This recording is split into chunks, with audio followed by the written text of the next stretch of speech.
Have every name. My name is Reverend Pastor Stephen Bunyi Kimango with Deliverance Church, Eastern Bypass, Ruiru, and I'm born again, and I'm a preacher of the gospel, and I'm happy. This moment, I would like to encourage Kenyans and to speak to my fellow Kenyans. And God has given me a word. That word is wonderful. That word, the heading is I've been pushed, but I have not fallen. Being pushed and not falling. So I want to talk about that, and I want to read a wonderful Bible verse in Psalm 118, 13. Let me read this word.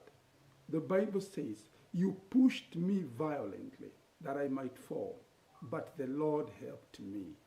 You know, the psalmist is saying, a problem came and pushed me that I may fall, but God helped me. I want to encourage Kenyans that coronavirus and the accompanying problems are issues that are pushing all of us and pushing the nations. But I want to tell you, my fellow Kenyans, is that all we need is to have faith in God. Faith in God. Because though we are pushed, when we have faith in God, God will help. God will be our anchor. You know, I've been telling our believers that our faith in God is a sure and a steadfast anchor. So I want to encourage you in this time. Make sure you are worshiping God, you are praising God, you are sanctifying yourself. Why? Though you will be pushed economically and by all this, the Bible says, "You pushed me violently that I might fall, but the Lord helped me."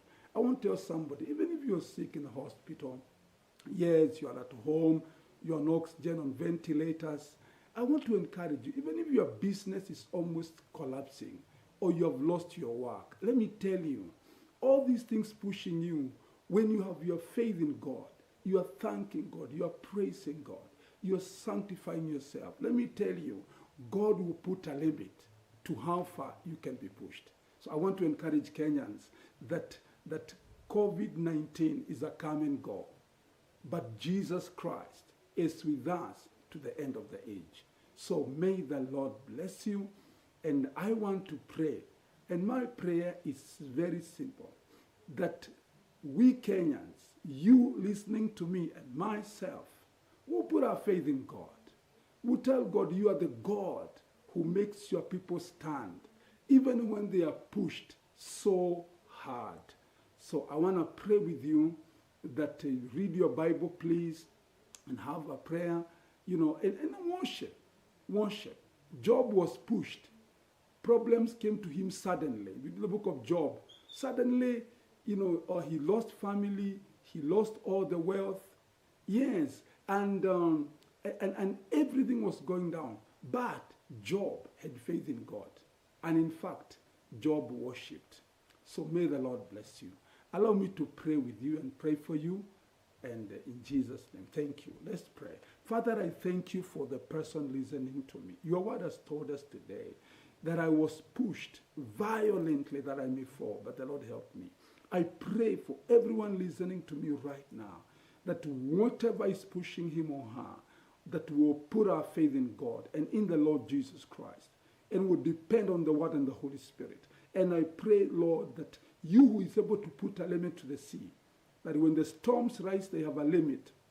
Put a limit to the negative and adverse effects of the coronavirus, and bless our nation. Even those who are sick, oh God, I speak healing. Those who are economically so down, I speak a better tomorrow. For you are a God, and with you nothing shall be impossible.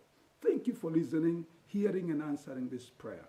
In Jesus' name we pray. Amen.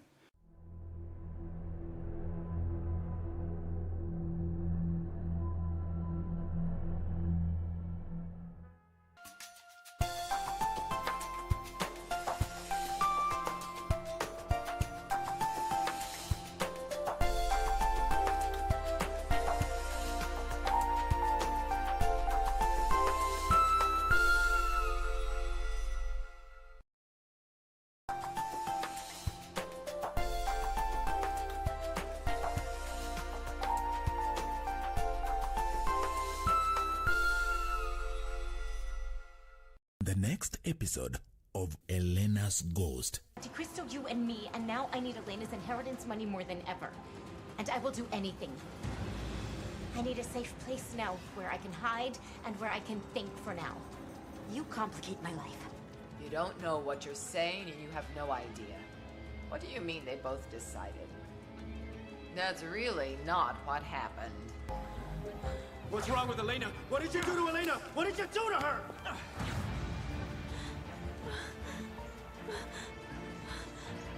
Elena, I'm your husband. I'm not going to hurt you.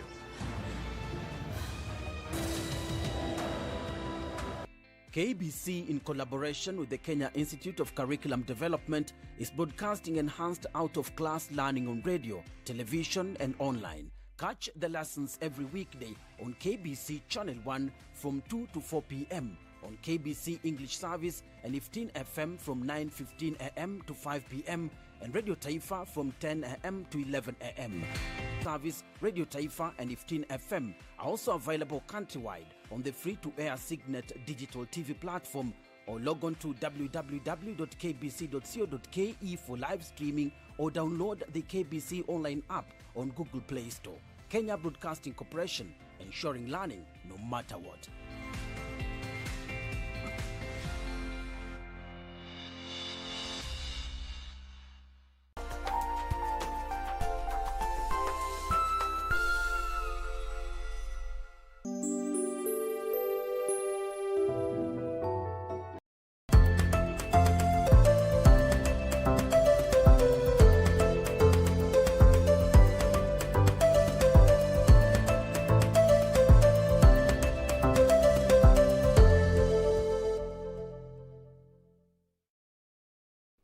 All right, a warm welcome to the morning show right here. It's now 1 minute to the top of the hour. We are broadcasting live from the Kenya Broadcasting House right here in Nairobi, Kenya. My name is Aguko. Thank you very much for keeping it KBC Channel 1.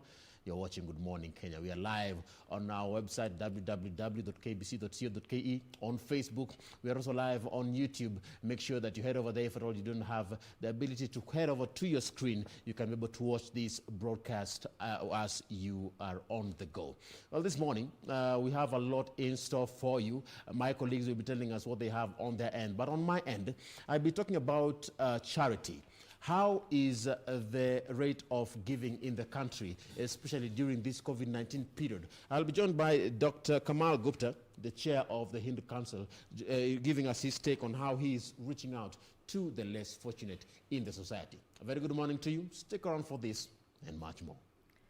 Now, the 18th of May 2020. Good morning once again. I'm Regina Manyara, and this is Good Morning Kenya. On my end of things, we're going to be looking at stories that have made headlines in the last 24 hours, given that the current COVID-positive cases currently in the country are at 887. That is after 57 more people tested positive yesterday. What does this portend for Kenya in its bid to flatten the infection curve? That and so much more, including politics, now that Jubilee seems to be divided. We'll be focusing on that and also looking at agriculture in our interactive segment. So do keep it right here. My Twitter handle is at Ray Manyara, and we appreciate your feedback. Okay, and even as you continue looking at the numbers and how they have risen, like in the last 24 hours, we recorded the highest number in the country since the first case was announced in March.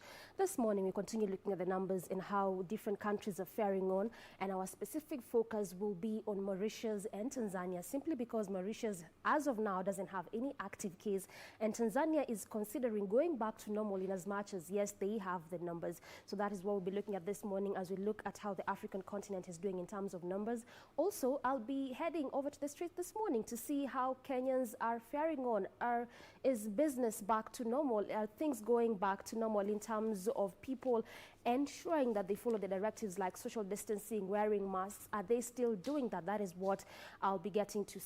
I'll be doing a spot check in the Nairobi city this morning to try and see how Kenyans are faring on in regards to that. But before we get to all of that, let's look at how the roads are during this morning in our traffic link-up segment. And we begin with Mombasa Road this morning, our focus being around the Nyayo Stadium roundabout as you go over to Mombasa Road. And just typical of how roundabouts would look like in the early morning hours. And this is how Nyayo Stadium roundabout is looking like from Langata, going all the way to Mombasa Road, branching all the way to Lusaka Road and coming from Uhuru Highway. Remember that this is one of those roundabouts that connects to those roads that I've just mentioned, and where traffic just begins to build up and slightly build up around the roundabout is when you are leaving, when you're leaving Langata Road using the roundabout as you head to the city center, as well as when you're leaving the roundabout heading to Mombasa Road. Also key to note is that Mombasa Road is one of those busy roads in the morning hour because of the obvious reasons, the number of estates that ply that route, the fact that that road also has a number of businesses along the road, and also the fact that it also serves people that come and residents that come from the outskirts of Nairobi, and those are the different counties that also ply this route as you come to Nairobi. So this is also why Mombasa Road is there's normally heavy traffic buildup in the morning hour. And again, also typical like what you'd expect to see, it is on the lane that is coming to the city center. This is just as you branch off from the Nyayo Stadium roundabout. On the other lane, though, the one leaving the roundabout as you head to the estates, moving at a pretty fast pace in this morning hour. Also, it's important for you to understand that this is again one of those busy roads, or if I may mention, busy roundabouts where the traffic police are normally stationed as early as 6:30 a.m. just to try and control traffic on this road, because like I mentioned when you're beginning, this is one of those busy roundabouts as it branches to a number of roads. Also, traffic just continues to build up around the roundabout. This is the Nyayo Stadium roundabout, so slightly along Langata Road as you leave the roundabout going to the estates that ply Langata roads, just slightly past the roundabout. That is also where traffic begins to slightly build up, and this is what this orange color means, that yes, there's traffic, but again, manageable kind of traffic. So that means if you're coming from estates that ply along Langata Road, this might just be the best time for you to do that, because in as much as yes, there's traffic, but at least it is manageable. Again, I'm just spotting traffic really beginning to get to a standstill. This is along Mombasa Road. When we're beginning the link-up segment, this is not how this road was looking like. You can clearly see the red color just beginning to get to a standstill, and this is along Mombasa Road. Also, it is on the lane that is coming from the estates as you go to the city center using the roundabout, or as you use the roundabout going to Langata Road, and also using the roundabout going to Lusaka Road as well as Uhuru Highway. Again, also there's another thing that I'm also spotting is that along Langata Road, again on the lane that is leaving the roundabout going to the estates, also traffic has begun to build up. It was not so when we're beginning the link-up segment this morning. It was just more of the green, which is an indicator that that there was no traffic at all. But as of now, begins to slightly build up, and some parts just next to the next to the roundabout also getting to a standstill. But also, as I had mentioned, the traffic police are normally stationed very early in the morning to try and control the traffic on this road, because it is one of those busy roads. So again, if you're coming from Langata Road, this might be the best time for you to do that, because at least it is quite manageable in this early morning hour. I've not really spotted traffic on Lusaka Road in this morning hour. So people that are coming from Jogoo Road using this road as you come through the roundabout, going all the way to Uhuru Highway or to Mombasa Road or even Langata Road, this is also the best time for you to do that, because like the other roads that branch off from this roundabout, like Langata Road coming from Uhuru Highway, going all the way to Mombasa Road, Lusaka Road, there's no traffic at all. And also the beauty of that is that this is on both lanes. So that means that the lane that is coming from the estates that ply Lusaka Road or even the enterprises along this road as you head through the roundabout, going all the way to Langata Road or even Uhuru Highway, it is moving at a fast pace. In fact, there's no traffic at all. And also on the lane that is leaving the roundabout as you go to Lusaka Road, also moving at a really fast pace. So that's that in terms of traffic this morning along the Nyayo Stadium roundabout. And probably in the next link-up segment, we'll be looking at alternative routes, especially for Langata Road users as well as Mombasa Road. And remember, if at all you have any routes that you'd like us to update you on, make sure that you send us your tweet and your feedback at Doreen Arange, at Ray Manyara, and at Ram Aguko. We shall be sampling your views as we continue this morning conversation. And on Twitter, the hashtag is Good Morning Kenya. Well, right now, In the Headlines begins, and we'll be taking a look at what is in our different newspapers. I will be with the Standard newspaper, having a copy of that. We will also have copies of the Daily Nation, the People's Daily, and the Star newspaper this morning, so that you can be able to sample out which stories are in different newspapers to keep you in the know. Well, on the front page of the Standard newspaper, we have a story on the Deputy President. Ruto breaks the silence. That is a splash on the Standard. Embattled Deputy President William Ruto hosts close allies in a private meeting in Nairobi to plot fightbacks. Vows not to resign or drop his 2022 presidential ambition. Tangatanga MPs from Mount Kenya go mute as resurgent supporters of the president move to stamp their authority in government. The DP survival kits also highlighted there. At the bottom, we have four measures highlighted there. One, dismisses the purge targeted at his allies as part of the scheme to push him to quit, but vows to stay put. Number two, advises Duale, Kindiki, and other allies facing the start in parliament to give up post in pressure if pressure mounts. Number three, no public spat with Uhuru. Number four, start a tactical retreat. These are the four DP's survival kits highlighted on the front page of the Standard newspaper. We shall be spending more, we shall be dispensing more on this as we continue. Now, also on the front page of the Daily this morning, that is the Daily Nation, we have that particular story just giving a more insight. Inside a plan to push Ruto into opposition. That is what you have on the front page of the Daily Nation. Inside plan to push Ruto into opposition. In the grand scheme, once leaders of the other parties form a coalition government with President Kenyatta, Deputy President will be pushed into the cold ahead of the general election. This story continues all the way to page 2. And just a sneak peek to what seems to be a battle there, a supremacy battle before 2020, or 2022, sorry.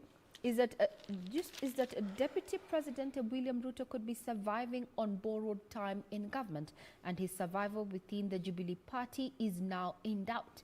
In fresh details of a plot to cut him to size by 2020, if anything is to go by. Now, already the head of state has committed to a coalition agreement with KANU, and impeccable sources in ODM have also confided to the nation that the Orange Party is also headed towards that direction.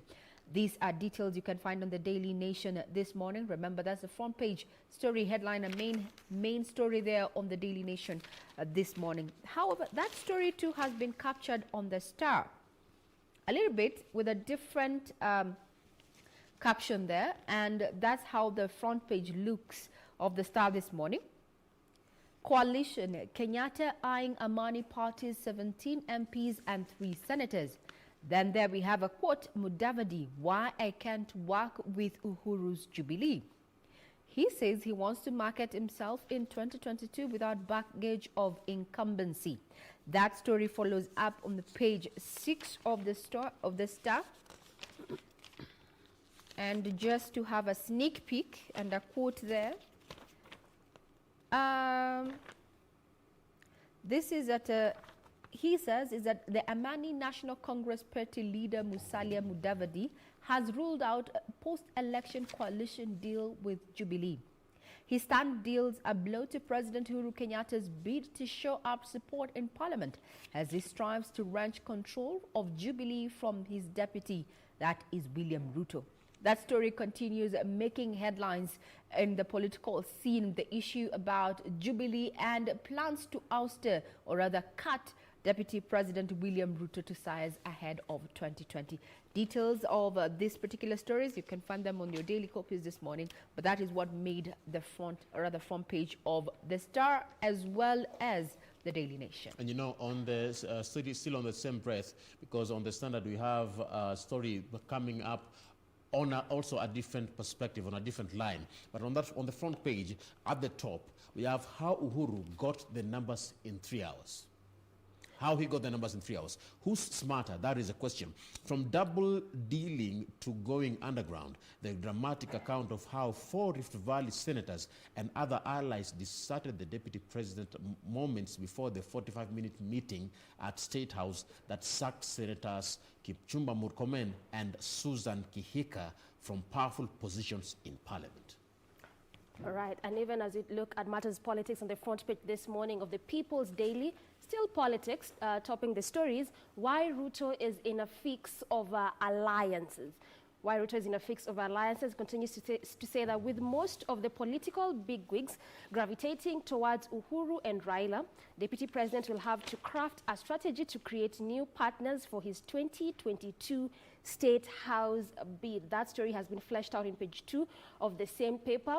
There's also matters to do with coronavirus this morning on the sidebar, image of people using sanitizers, which is again the spot check I'll be doing this morning to see if people are still adhering to these rules and guidelines that were given, or they've gone back to normal. There's also Kibra now emerges as new COVID-19 hotspot. And I'll be looking at the numbers in a couple of minutes from now to see how the numbers are faring on in different parts of the globe, that is across the entire globe. But the country records 57 cases, the highest number since patient 0 was announced on March 13, bringing the total of infections to 887. So the total number of infections as of now is at 887. This is after 57 cases were confirmed in the last 24 hours, the highest number of cases to be confirmed so far. And also we have the numbers well spelled out. This is for our country, where we stand at 887 total cases, with 313 recovered and 50 dead. So this is how these numbers have been distributed. 35 were from Mombasa, 17 from Nairobi, 3 from Kajiado, 1 from Kwale, and 1 from Kitui. The Mombasa cases as of now, 22 are from Vita, 4 from Likoni, 3 from Changamwe, and 3 from Nyali. And also so far, since the first case was recorded here in the country, the total number of samples tested so far stands at 43,712. For Nairobi cases, the 9 are from Kibra, 2 are mandatory centers, 2 again from Eastleigh, 1 from Aga Khan Hospital, 1 from Kamulu, 1 from Dandora, and 1 from Pangani. So this is how the 57 numbers are distributed, and also 34 are males, 23 are females. Again, just like how we'd see the numbers, the usual, the males being more than the females. So this is how the numbers stand this morning in our country. This is Kenya. This is where we stand in terms of numbers this morning of coronavirus. And on the COVID-19 update, there is a story on that. Actually, there are stories on the coronavirus pandemic highlighted also on my news, on the newspaper that I'm having here. Lock us down, but give us food. Residents tell state. Eastleigh and Old Town are among areas where movement has been limited as cases rise up of the COVID-19 pandemic. Depending on who you ask, the shutdown is either a punishment or a blessing. For the 28,000 residents of Mombasa Old Town who are accustomed to freedom and a fettered movement, the current lockdown has brought mental and physical strain, creating a virtual prison. And unlike in Eastleigh in Nairobi, which was placed under lockdown the same day, Old Town is an ancient town built over 1,000 years ago. And the residents are crying there, lock us down but give us food. But still on the same story of the COVID-19 pandemic, Kenya turns to HIV for answers on pandemic. Kenya turns to HIV for answers on pandemic as the world marks AIDS Vaccine Day today. The health ministry is counting on lessons learned to tame the coronavirus. Several institutions investigating the possibility of a COVID-19 vaccine. Now, still keeping up with the COVID-19 issues here in the country, in the Daily Nation this morning, on page 1, the front page that is, we had a statement there, a similar statement around the issue of COVID-19, and says why deaths at home are worrying. The Health Ministry has sounded an alarm over the rising number of coronavirus deaths in homes. On Saturday, Kenya recorded 5 deaths, bringing the national tally of fatalities to 50, and 15 of the deaths were recorded in villages and estates.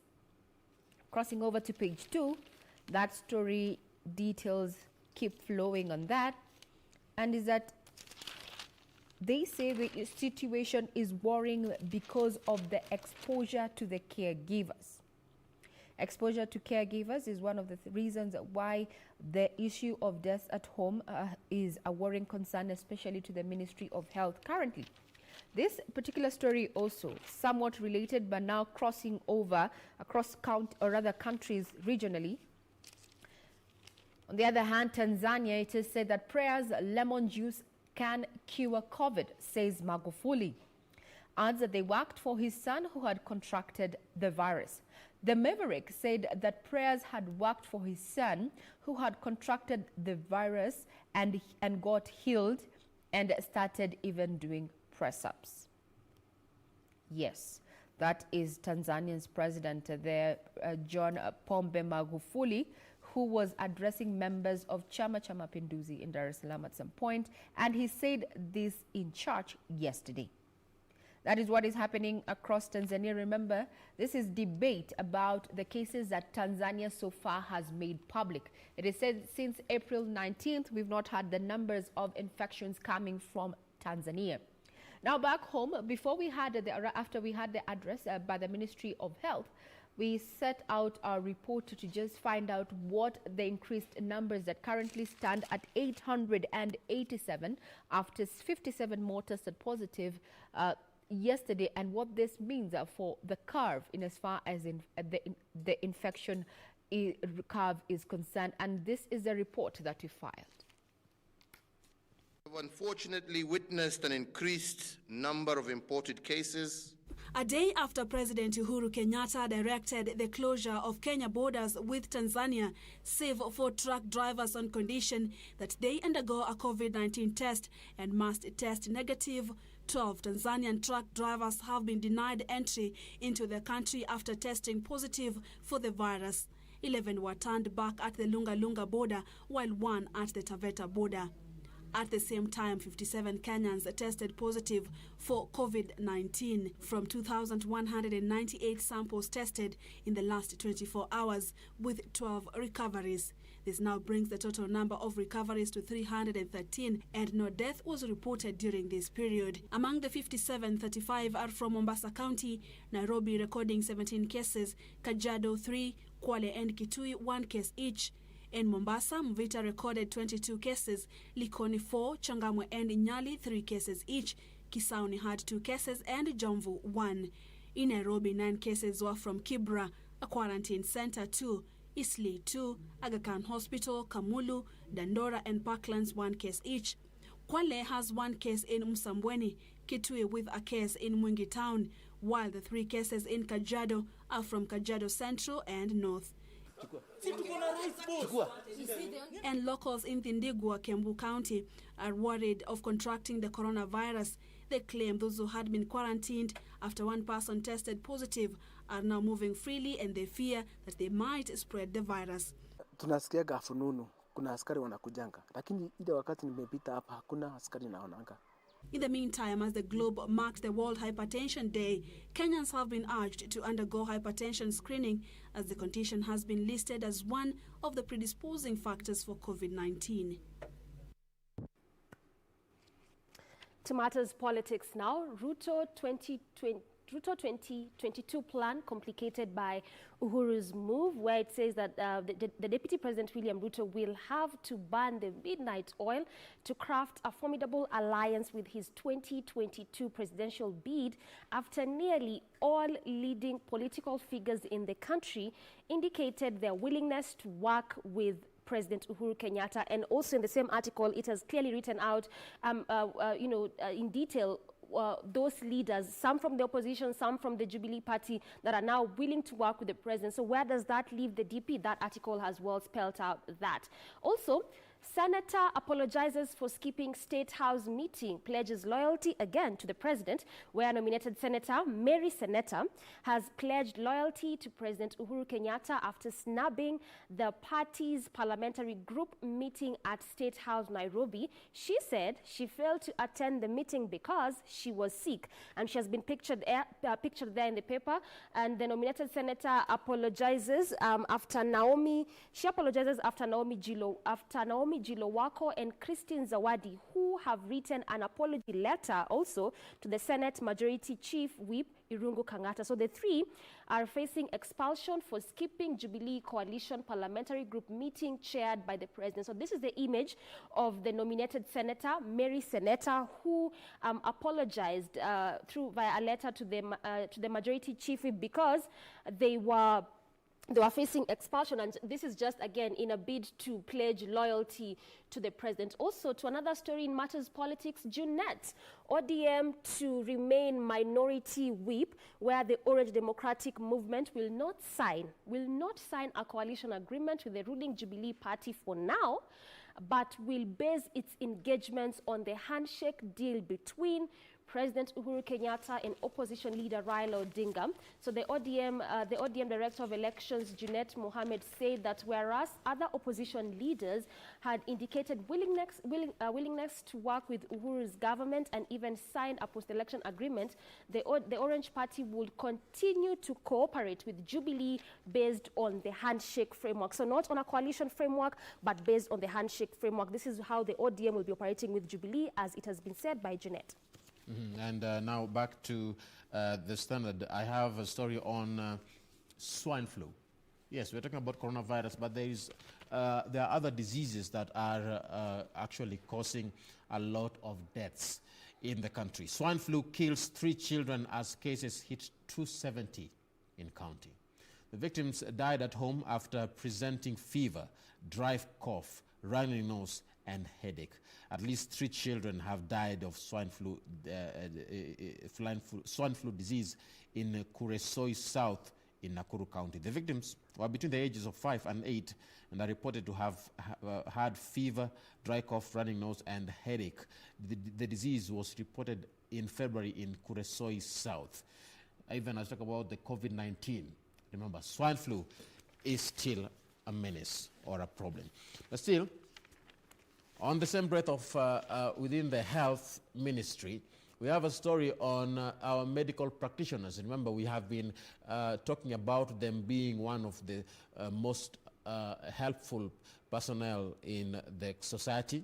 Well, medics call off strike as cases increase to 887. COVID-19 by county also highlighted in different counties. From Nairobi, 419, Mombasa 304, in Kajiado 29, Kiambu 11, and so on and so forth. A health workers strike that would have paralyzed the country's response to COVID-19 has been suspended for 21 days. Now that's a story that has also been captured in the dailies as far as concerned. That story has been picked up and highlighted on the 2. That the government reached out on Friday, and the next meeting will be held today, and that will include the meeting with the Labour CS, Health CS, and the Council of Governors Chairman. That is according to the Union of Clinical Officers Chairman Peterson Washira. Now, the health workers have rejected a 3 billion offer by the Salaries and Remuneration Commission, which was approved to pay frontline health workers. That particular story on the nurses strike also has made its way to the dailies this morning. That is the Daily Nation, and you can get your copy. As well as our reporter just went out to find out, you know, this strike was issued by frontline workers, and given a deadline of 21 days, it would have started or rather commenced this morning. However, a deal was struck on Friday, and we had a guest here yesterday just highlighting, that is Seth Panyako, who is the Secretary General of the Kenya Union of Nurses here, just saying that they have had their conversations. But what was this strike all pegged on? Here are the details. Health services will not be disrupted nationally Monday. Oh, we had a meeting on Friday with the Ministry of Health officials, and we had lengthy discussions on all the issues affecting health sector, even including those that are not in the strike notice. The Kenya National of Clinical Officers, the Kenya National of Nurses Union, Kenya Health Professional Society, and the Kenya Laboratories Technologies have suspended their strike that was to commence Monday for the next 21 days. We drew a framework on how we are going to work together with the Ministry of Health and ensure that all those issues are resolved, especially those we call in health sector as historical injustices. Kwa sasa tunataka kuwapa hiyo muda waweze kutekeleza yale ambao wameomba. The health professionals had raised concerns over lack of funds meant for frontline workers and lack of consideration in the issuance of personal protective equipment in the war against the virus. They also complain of laxity by the national government to conduct mass testing on health workers, exposing their families and the community around them to the dangers of the virus. The health workers want contractual employees to be employed on a permanent basis to create stability in the health sector. The ministry promised us that by close of business next week, or this week, it will have promoted all health workers who are in the national government, both in blood bank, spinal injury, port health, and other institutions, Madare, that are within the national government. Iwapo kama kutakuwa na taswishi ama mvutano, hiyo bado ni kitu ambayo inaweza lete utata. The Ministry of Labour had on Friday written to the concerned bodies to shelve their intended industrial action owing to the critical role they are currently playing to fight the coronavirus as consultations on their concerns are being addressed. Irene Mchuma Odim, Channel 1. We'll be quickly focusing on the 21-day ultimatum there given by frontline workers there to give government as well as their unions an opportunity to have dialogue. For them there, the issue is promotion and holistic promotion regardless of their position, and also just a few harmonization of their pay there. Now, still keeping up with stories making headlines this morning. We have an interesting read here, especially for punters, or rather we call those people who bet. Now, leaked data lifts a lead on shocking details of 30 billion month bets. Yes, 30 billion, a month's bet. Now, this is the enormous scale of Kenya's betting addiction can now be revealed. Leaked figures from the betting regulator show that punters waged more than 30 billion shillings, that is in dollars, is $300 million, in a single month last year.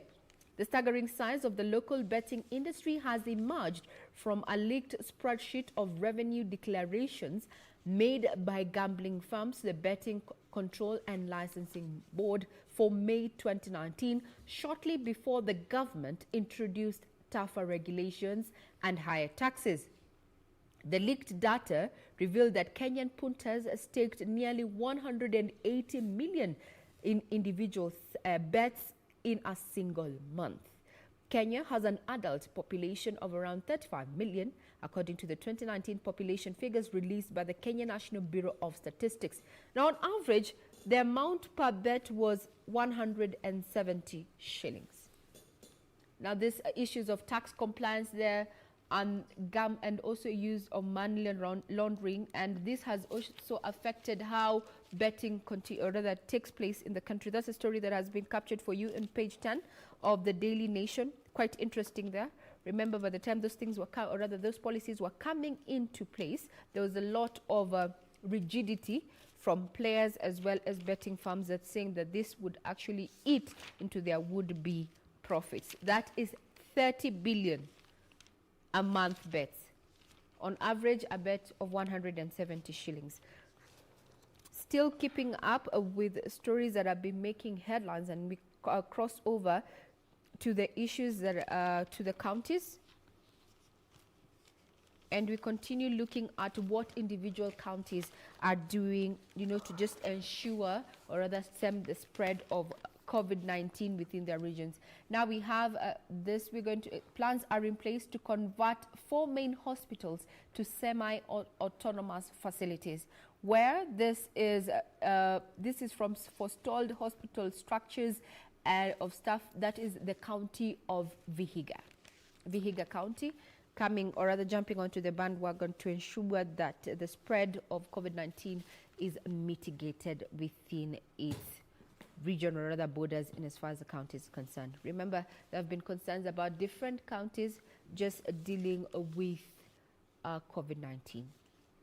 Okay, and also there's an interesting story. Remember the Rwandan genocide in 1994 that really killed so many people. So at least now it looks like a reprieve for those persons that lost their loved ones, where Kabuga arrest rekindles hope for family of slain journalists. So William Munuhe's death at his current home in January 2003 was linked to Rwanda fugitive who was arrested in France on Saturday. So this fugitive was arrested in France after so many years of just, being looked for by different, being looked for because of the kind of things that he caused in terms of the death of persons that died in Rwanda.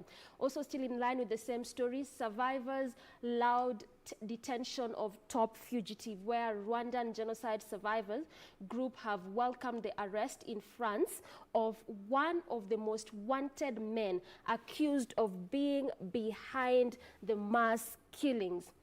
So he accused of being behind the mass killings that again killed so many people in the 1994 genocide. So the name of this fugitive is Felician Kabuga, 84, was detained near Paris, where he had been living under a false identity. So he is alleged to have been the main financier of the ethnic Hutu extremists who slaughtered 800,000 people in 1994. So he was caught and he's to be charged.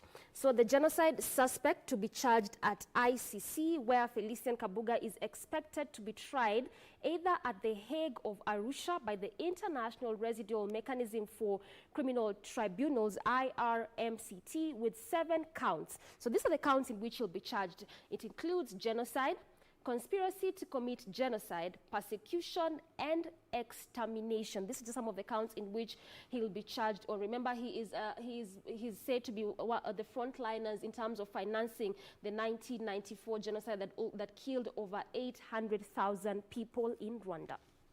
Now, on that story of Kabuga, when people celebrate his arrest, remember, he has been arrested, and so many Rwandese have been giving their comments, especially on social media, saying that finally justice has been served. There is one man in Kenya who has a different reason to celebrate. Well, this man is in Isiolo County, and his reason is this. Get this. Kabuga arrest in Paris sets his lookalike free. Well, this Daniel Mude's life was turned upside down after a media house wrongly published his photo as one of the world's most wanted fugitive. News of the arrest of Rwanda genocide suspect Felician Kabuga in France was reported around the world, one man in Isiolo town had a reason to celebrate. But the life of Daniel Mude changed in 2012 after his photo was mistakenly published, claiming he was one of Africa's most wanted man. You can imagine the relief of him that he has. That is a photo of him and the wife, Daniel Mude, and his wife, Rebecca Kanana, who can now live a life without constantly looking over their shoulders after Felician Kabuga was arrested in Paris, France on Saturday. Well, speaking of mistaken identity. Well, let's come back to the nation here on what's affecting the education sector. And I'd like to touch on the exams and teachers. First of all, there's a case for postponing this year's KCAC exam. More than a third of schools sampled have only covered between 20 to 50% of this year's syllabus. Now, a majority of secondary schools had only covered 20% of the syllabus by March 15th, when they were closed to mitigate the spread of COVID-19. A nationwide survey conducted by the Kenya Union of Post-Primary Education Teachers, that is KUPPET, further reveals that nearly 80% of the learners were not given enough assignments and study materials to take home after the schools were closed. KUPPET released report on COVID-19 effects on academic programs, and pictured in there we have a diagram there of average syllabus coverage by schools. The national exams, that is KCSE, to be taken as scheduled. Those people who said no, that is according to the survey, and those people who said yes, those who said no exceeded those who said yes. And moving on to still on the other story on education, now affecting teachers. MPs passed 11 billion pay rise for teachers. Parliament approves employment of 5,000 new teachers and another 10,000 under intern program. The data shows an increase in the number of tutors who have attained university qualifications. Where the money will go, highlights are put there on that story. Still looking up at stories that are making headlines. There's a very queer story there on the Star this morning, and the headline reads, that is on page 3, a man who lied to court that he's impotent sentenced to 10 years. Now, a man who had lied to Nairobi court that he was impotent will spend the next 10 years in prison for defiling his friend's daughter. Simon Ngoge had told the Makadara resident magistrate Eva Kanyeri that he was born impotent, yet he has 3 children with his wife.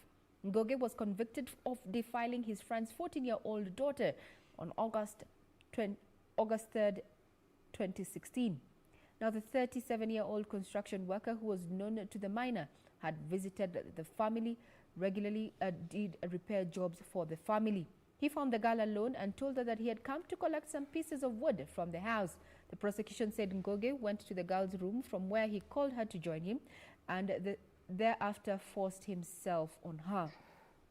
This comes at a time when rising cases of gender-based violence are on the rise, and it's an area of concern, especially where children are involved. And persons who've worked, or rather organizations working with children, have asked caregivers, caretakers, and also parents to be very cautious about what is happening around their children, especially in their family setup. Back to the Daily Nation, and still looking at the region, or rather across the globe, in as far as the war of COVID-19 is concerned, is that a record increase in South African cases. Currently, we have cases pegged at 871, that is for Kenya. However, 831 fresh infections are the highest since the country registered its first patient in March. South Africa on Saturday reported 831 cases. With the newly confirmed cases, the country's caseload has reached 14,355. That is according to the Health Minister Zweli Mkhize, who said in his daily updates. Cases come from the Eastern Cape and Western Cape provinces. Now, crossing over to the business side of things, locally here is that Kenyans stock up long life milk as virus sparks anxieties in output. Now, the Dairy Board reports processors have had to release most of their stock to meet demand. This comes at a time when milk production has dropped by 6 million litres since January, even as high demand for long-life products in the wake of COVID-19 is quickly depleting the available stock. You can find more details about that. Remember, dairy farming and agriculture, Kenya prides itself as an agriculture-driven country. There down there is that a tea auction also wins a price-fixing fight. Is that now brokers at the Kenya Salt Tea Auction in Mombasa are free to continue setting their 2 billion brokerage fee, partly paid by farmers, after overturning an order from the Competition Authority of Kenya to stop price fixing. Remember, tea exports, one of the main Kenya's foreign tea export earners in as far as commodities are concerned. Okay. Now remember, the president extended the curfew and the restriction of movement in and out of the 4 counties at least till June 6th to flatten the curve. But this doesn't seem to sit well with the civil society groups, and this is the reason why it doesn't seem to sit well with them. So lobbyists decry police graft at roadblocks, where civil society groups are pessimistic that extension of curfew and cessation of movement may not help in flattening the curve of coronavirus if the corruption allegedly perpetuated by police officers will not be dealt with. So their biggest cry is the corruption, but the police officers at this major roadblocks, and for them it seems that the whole bid of trying to flatten the curve may not actualize if this is what continues to happen at this major roadblocks. But even as civil society are a bit pessimistic about the extension of curfew and cessation of movement, their residents in Kajiado welcome, these moves that were mentioned by the president, among them also being the ban of cross-border movement, where Kajiado locals welcome ban on cross-border movement, and the residents of Namanga, Kajiado County, have lauded the government's decision to close the border with Tanzania to curb imported cases of COVID. Residents who have persistently raised the red flag of a continued cross-border movement along the porous border are optimistic imported infections will decline. And the Nyumbakumi chairman there said that we are happy our cry has been heard and the free movement along this border banned. So free cross-border movement exposed them to COVID infections, and now at least they are happy when the president announced the ban on the cross-border movement. Now again, there's also an issue which we are continuing to grapple with as a country, and this is the issue of floods, where death cases are continuing to be recorded in different parts of the country. And this is one in Naivasha, where 1 dead, scores injured, and rains leave destruction trails. So floods continue to wreak havoc across the country, leaving a trail of destruction and thousands of families displaced. In Naivasha, 1 person died and 8 others seriously injured following a landslide in Kijabe area. This was after heavy rains pounding the area, and the injured workers were taken to hospital, and 5 have since been discharged, while 3 are still being observed. So this is just how much floods is affecting us as a country. We saw different parts of the country last week, and today we are seeing again cases also being reported in Naivasha. 1 dead so far, others have been injured, while others are being discharged. Others are still injured in Naivasha because of the floods issue. Now, speaking of floods, is that a man who was working on a section of a damaged railway in Kijabe was buried alive by a mudslide, while 8 others escaped with serious injuries.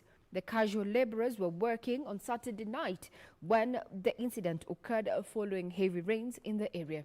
Now, as the weatherman reports, or rather predicts, of heavy rainfall in most parts of the country from Sunday all the way through Monday and this week as it is.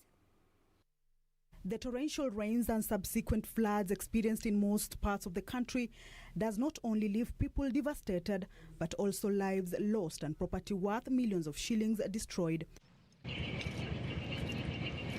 In Kijabe, Kiambu County, a man was killed by a landslide as he worked on a section of a damaged railway line, while 8 others escaped with serious injuries Saturday night. Following the incident, the repair of the railway line was suspended as residents and area leaders pointed an accusing finger at the contractor involved in the works. Kaambiwa ati brother yangu walikuwa wanafanya kazi kwa reli na wamepelekwa na maji. Sasa nikafika hapa asubuhi na mapema kwa sababu nilisikia hapatikani. Sasa nikakuja hapa na nikakuta ni kweli ameaga. Tena pahali walikuwa tuko na shida. Injinia mwenyewe hakuwa ameangalia pahali walikuwa nafanyia kazi. Upande ya chini na maji mebroku juu. Hakuona kuna hatari. The workers, according to eyewitnesses, were inside a tunnel which collapsed, trapping them under before help came from members of the public. Karafati yenyewe ikaplug, maji ikasimama. Ikasimama kama siku 3. Wakati ilikatika, iliona pahali ya kutokea, ilikotokea overflow ya karavati. Sasa ikasukuma leri. Last week, a section of the line which is on the border of Nakuru and Kiambu was swept away by floods, cutting off operations between the Nairobi-Nakuru route. In Muranga's Gatanga constituency, over 20 families at Kiunyu village have been displaced after floods ravaged their homes and farms. The families are now relying on well-wishers for food and shelter. Their once productive land has now been turned into small ponds.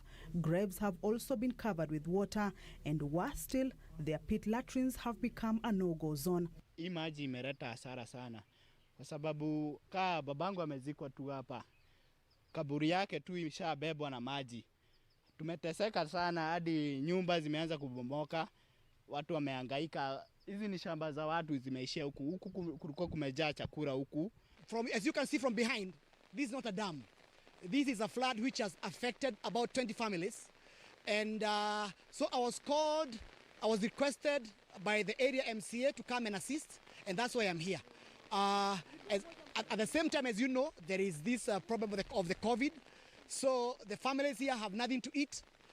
There is the epidemic. There's the epidemic already, and therefore I was touched in my heart to come over and help them out. In Busia, the perennial flood menace in Budalangi has prompted leaders in the area to push for revival of dams construction, such as along the Upper Nzoia River that stalled years back. Ndio kuna matatizo ya pili ya maji ambayo inatoka Lake Victoria.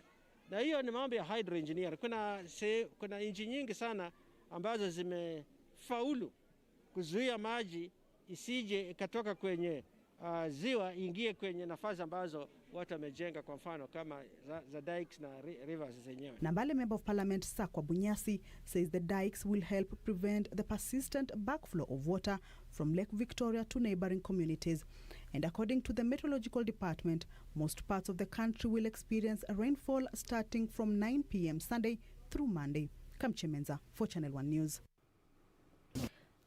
Just to recap some numbers and facts over the issue of the Kenya Railways Corporation accident, and going back into time, is that on 8th of this month, that is the 8th of May, heavy downpour pounding the Mai area in Naivasha left a trail of destruction and flooding in Kijabe and viewpoint areas, destroying the railway line, with soil supporting the meter gauge swept away.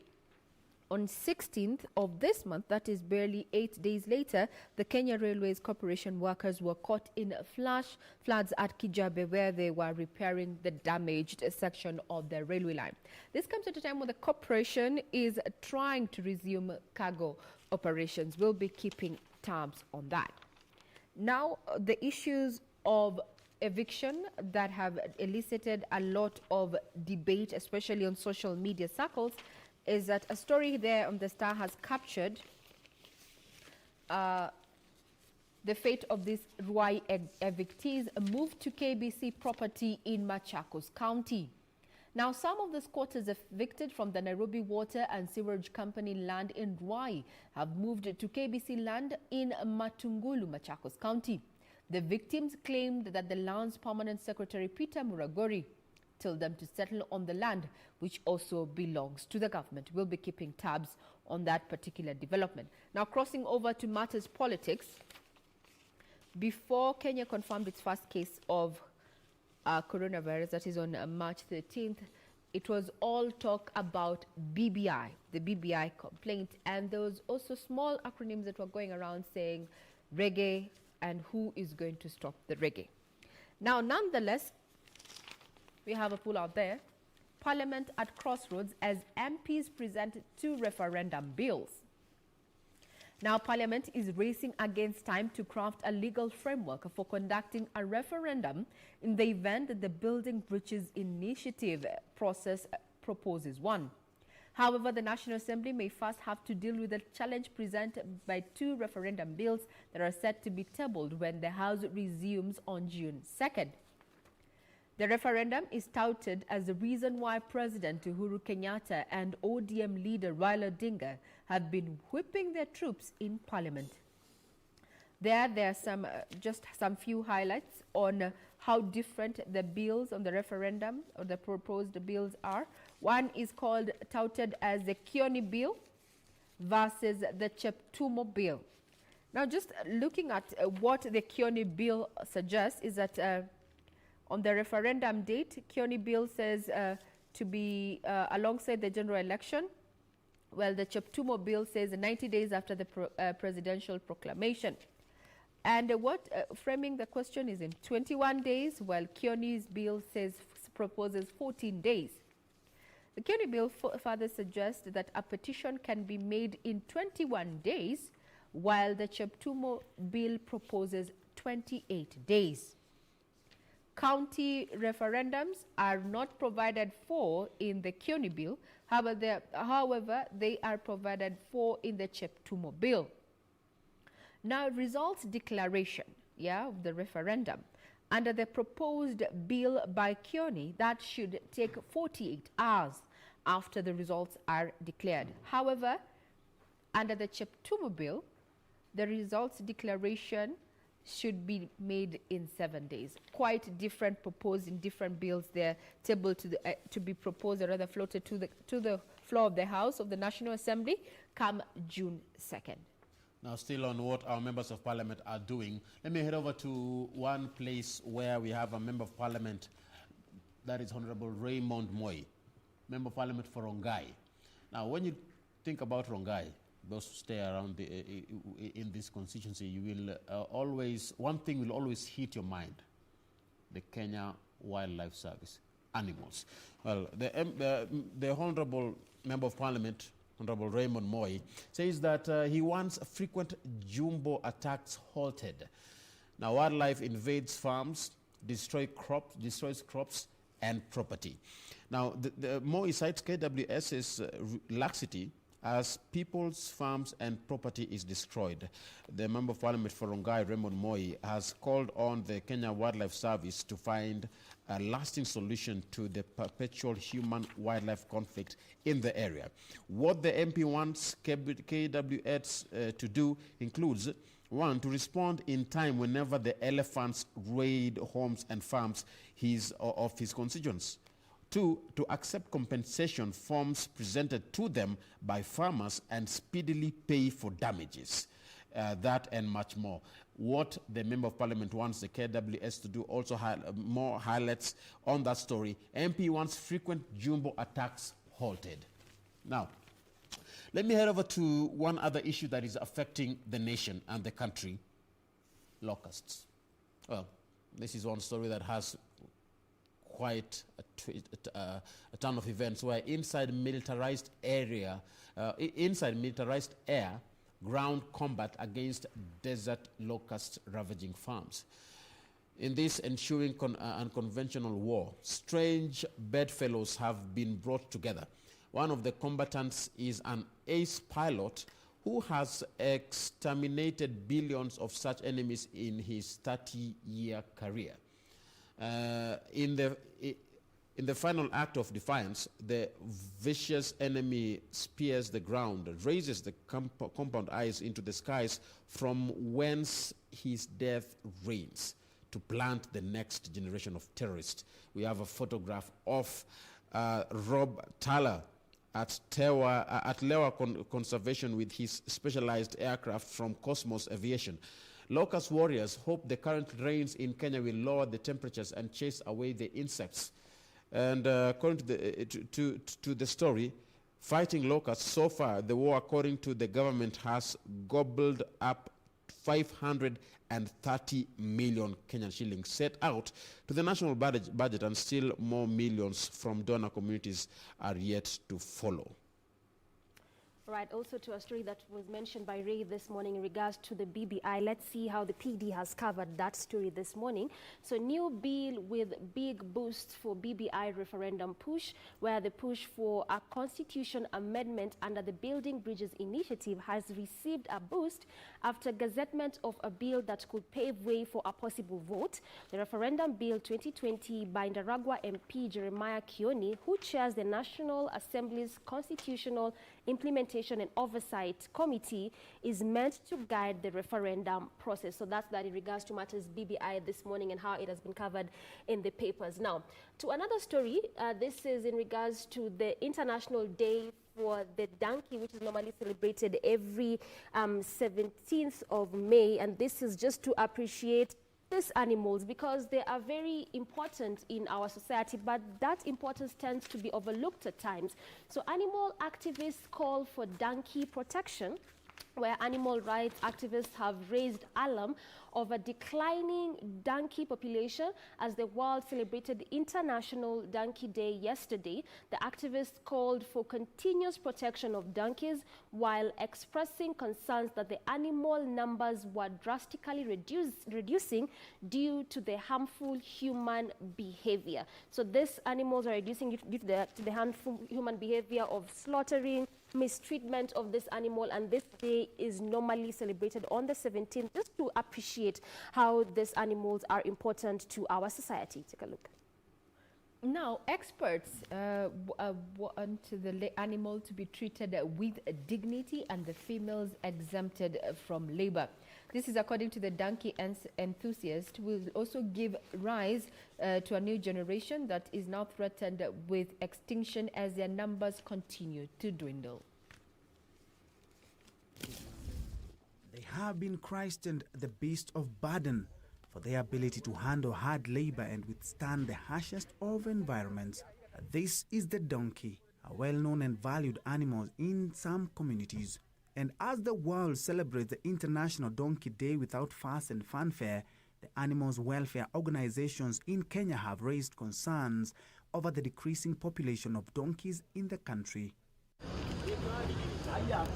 The decline in numbers has been attributed to theft and illegal slaughtering of the animal for export that has led to a ban in donkey slaughtering in the country by the government. Officers from KENDAT, an organization that deals with donkey rights, on Sunday visited farms to monitor progress and health of the animals. In Nairobi County, the officers visited about 30 farmers in Ruai, Kamulu and Joska areas, where farmers have over 10,000 donkeys for routine checkup. Ikiwa tunaweza kuwa na shamba moja ama waweke farm moja na tuweze kuweka punda kama 1,000, kwa bahati mzuri isipate kama 100 ama 200 kwa mwaka. Mimi kuna mahali tutakuwa tukitegemea. Kwa sasa hii hakuna tegemeo mahali tunaweza sema. Ingeendelea na ile kichinjio vile ilikuwa ikiendelea.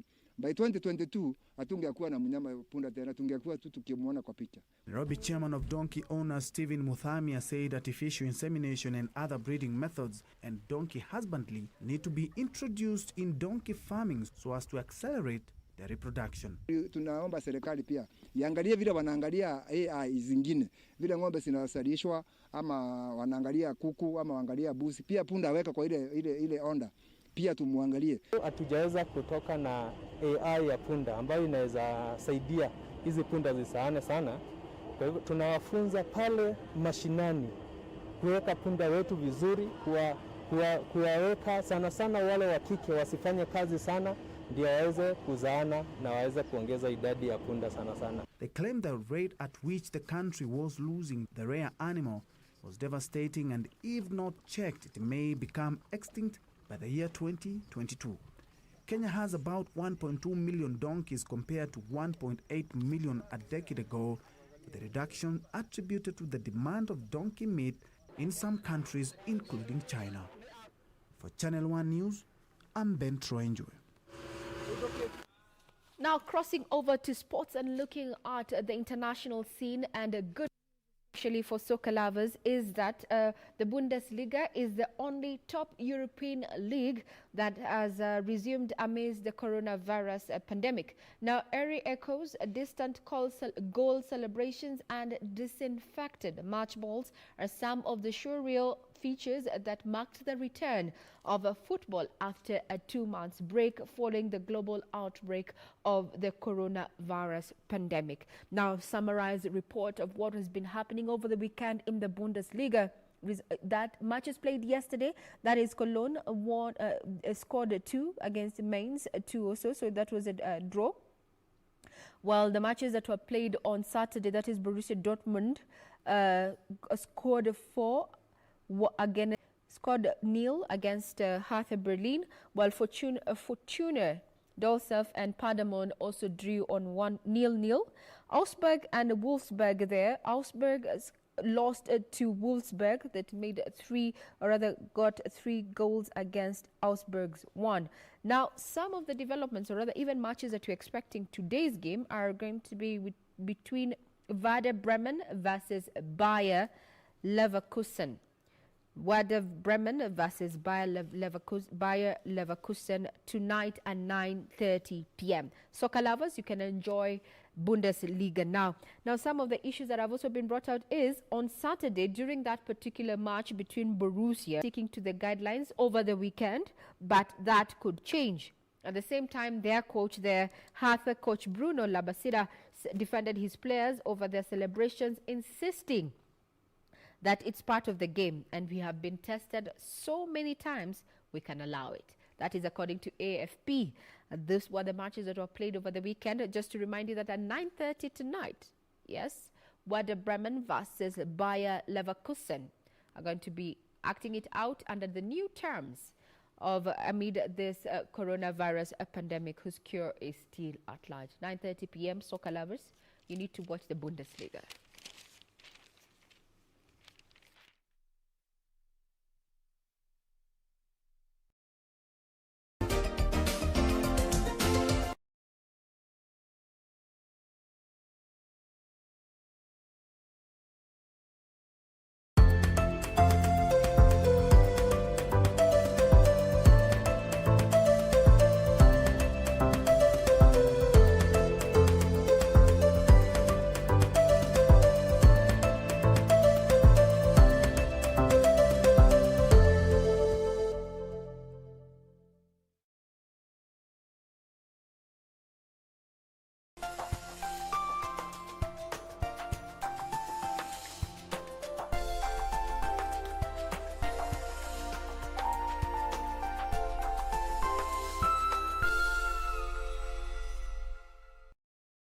On the next episode of Corner.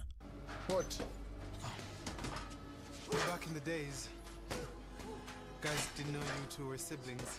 We've been seeing you around the gym a lot lately. Wanjala needs the support of his wife. I'm just trying to be there for him. Oh damn, hata hizi discuss na mimi hiyo story. Labda kwa kubonga naye kwa sababu anajua utatry kumconvince maintain no ubaya gani hapo. I was hoping Julia would bet on Wanjala instead of Koros. Look, we all know where this conversation is going.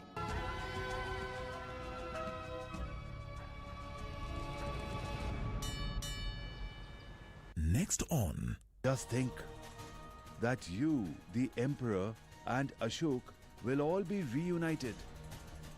The moment you have been waiting for since so many years will put an end to your waiting. I have been waiting for very long, Acharya. What happened, Ashok? Why are you looking so shocked? Get used to such treatment, because after being announced as the heir to the throne, this is how I will treat you every day. Forget it, Sashim. Long live Prince Hashim! Long live Prince Hashim! Long live Prince Hashim!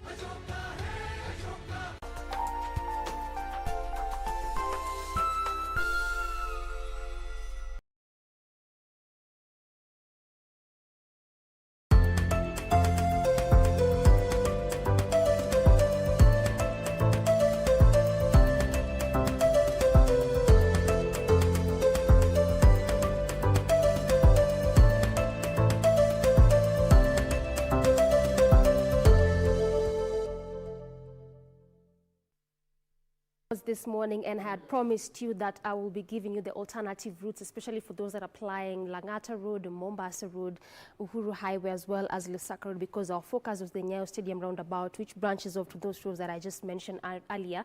But away from the Nyayo Stadium roundabout, let's look at Mombasa Road, because this is one of those busy highways. I can tell you, really busy highways, especially in this morning hour, given also the fact that people are now sort of like going back to normal in terms of businesses, going back to normal activities, going back to normal, especially as you come around the city center and even as you use this major busy road such as Mombasa Road.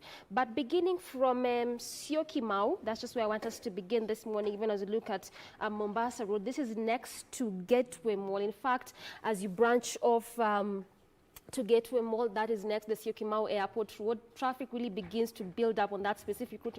Remember also, I told you that this is again one of those busy highways where the traffic police are normally stationed very early in the morning, as early as 6:30 a.m., just to try to see how best they can control traffic because of the kind of activities that usually go on in this busy highway. But as you branch off off Mombasa Road, as you branch off to Gateway Mall on that Syokimau Airport Road, traffic begins to build up, and this is on both lanes. That means the lane that is heading to the estates that just next to Gateway Mall, as well as you leave those estates, coming to Mombasa Road as you head to the city center. That is just where traffic begins to slightly build up on that specific route. So that means if you're coming from such areas next to Gateway Mall, this might be the best time for you to do that, because we are spotting more of the red color in this time of the morning, just a couple of minutes past 8 a.m. and the red is on the lane that is coming from the estates just around Gateway area. And this, if we can see this in this time of the morning, then you can imagine maybe from around 9, 10, 11, we'll be spotting a whole different kind of color, which will be just an indicator that traffic is at a standstill. I also mentioned that business is slowly going back to normal in terms of people heading back to their workstations, in terms of people having activities around the city center. So this is also maybe the reason as to why we're really seeing traffic, especially since last week, also just coming into this week. Again, in the inner lanes of Mombasa Road, that is also where traffic is being spotted this early morning hour. It's unlike the outer lanes, and also in the inner lanes, that again is on the lane that is leaving the CBD as you come to Mombasa Road, and the estates that ply this route, as well as leaving the estates going to the city center. That is also just where we are spotting traffic in this morning hour. This is on the inner lanes of Mombasa Road. On the outer lanes of that road, moving at a pretty fast pace, and you might be wondering why we're really spotting different colors. That is why I'm really just trying to tell you that this color indicates this kind of traffic on this road.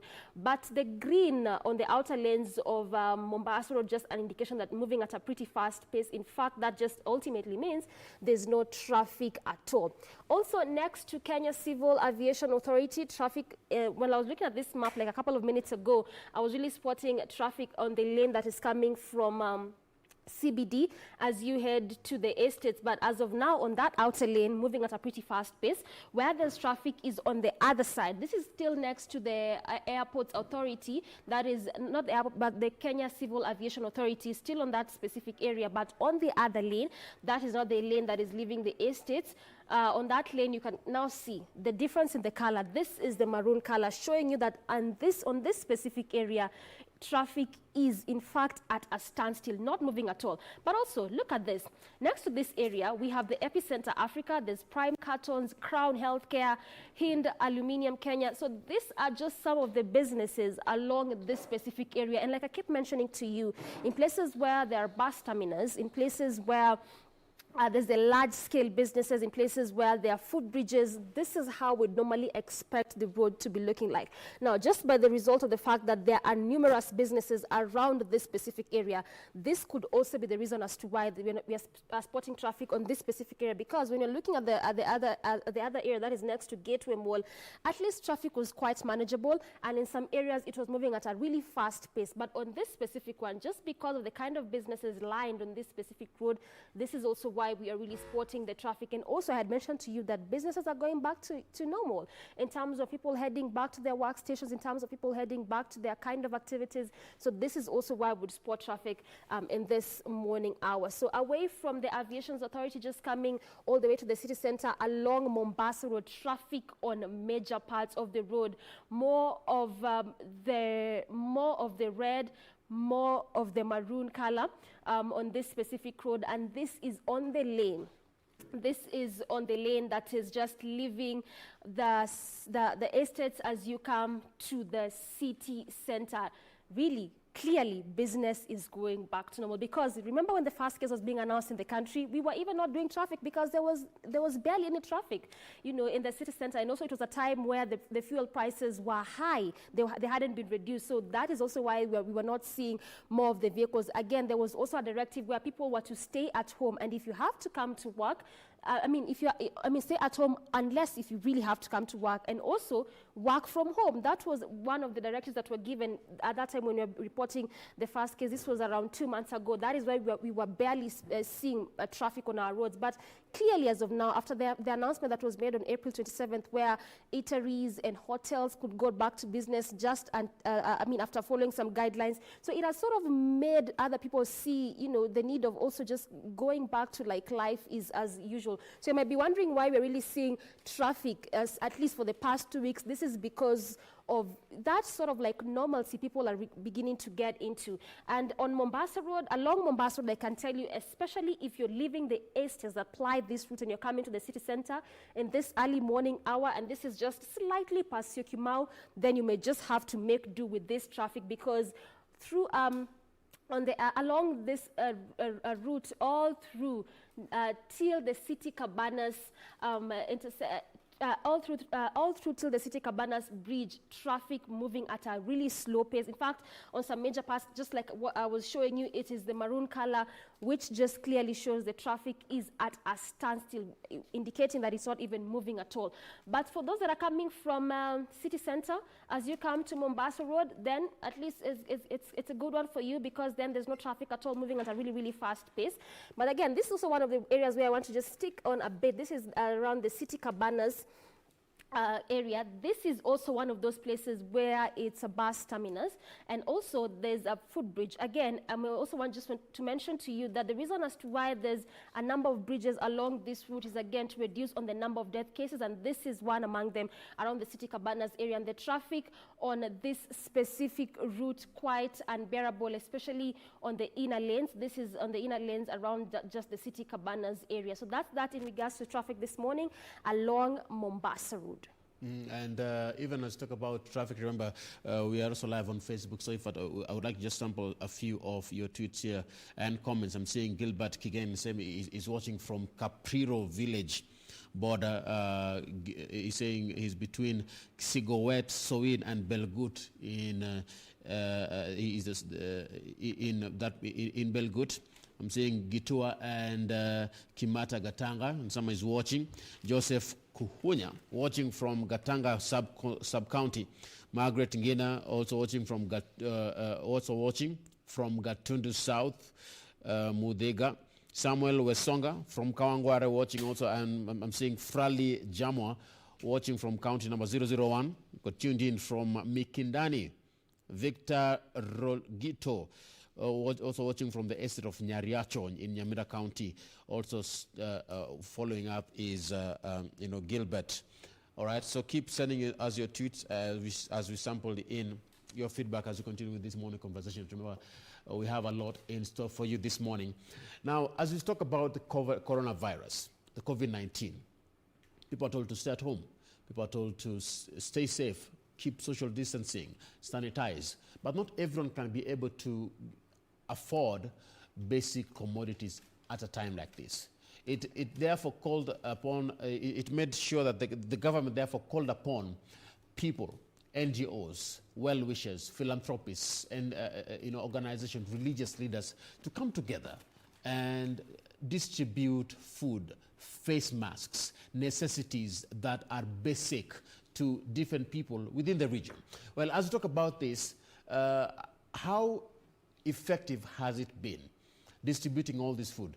This interview is coming up in a bit. I'll be joined by Dr. Kamal Gupta, of the chairman of the Hindu Council. It will be coming up in a bit. But I remember, Doreen, when a few weeks ago, there was a time you had an interview on distribution of foods, necessities, face masks. And based on how you look at it, do you think this has managed or has helped Kenyans in terms of cushioning the effects of COVID-19? Has it been felt on the ground? I remember you are having this discussion and you're talking about the rate of distributing to the less fortunate.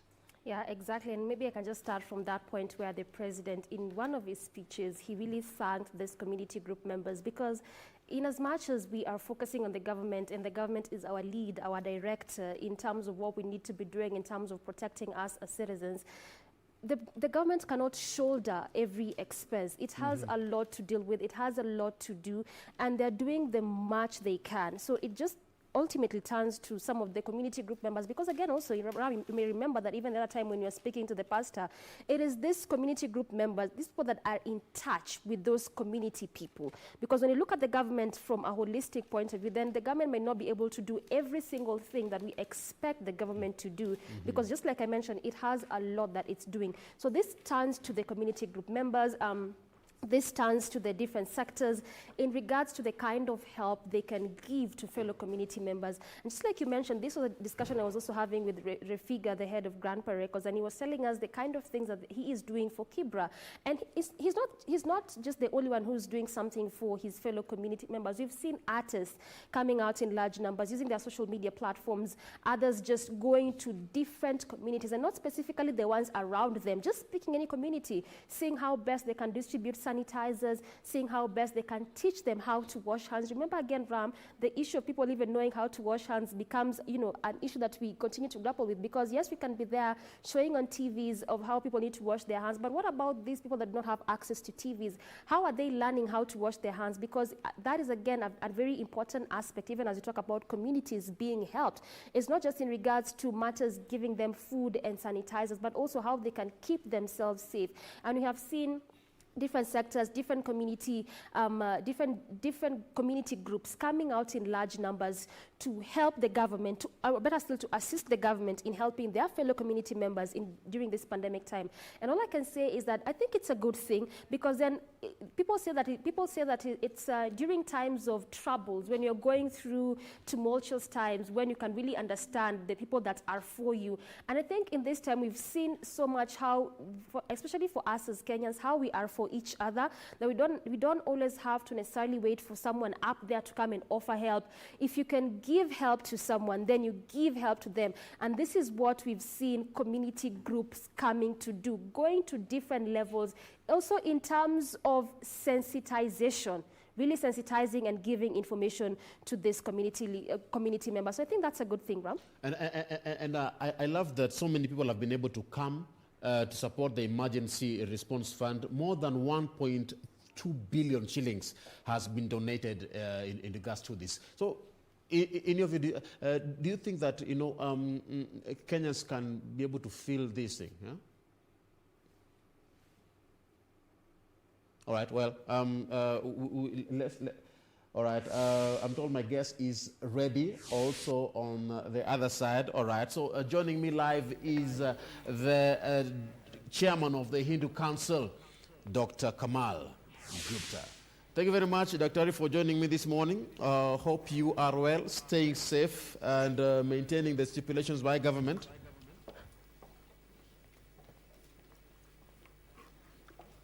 Yeah, namaste, my Kenyan brothers and sisters. I don't know whether I'm audible and visible clearly. If I am, then I can. All right, and even let's talk about this.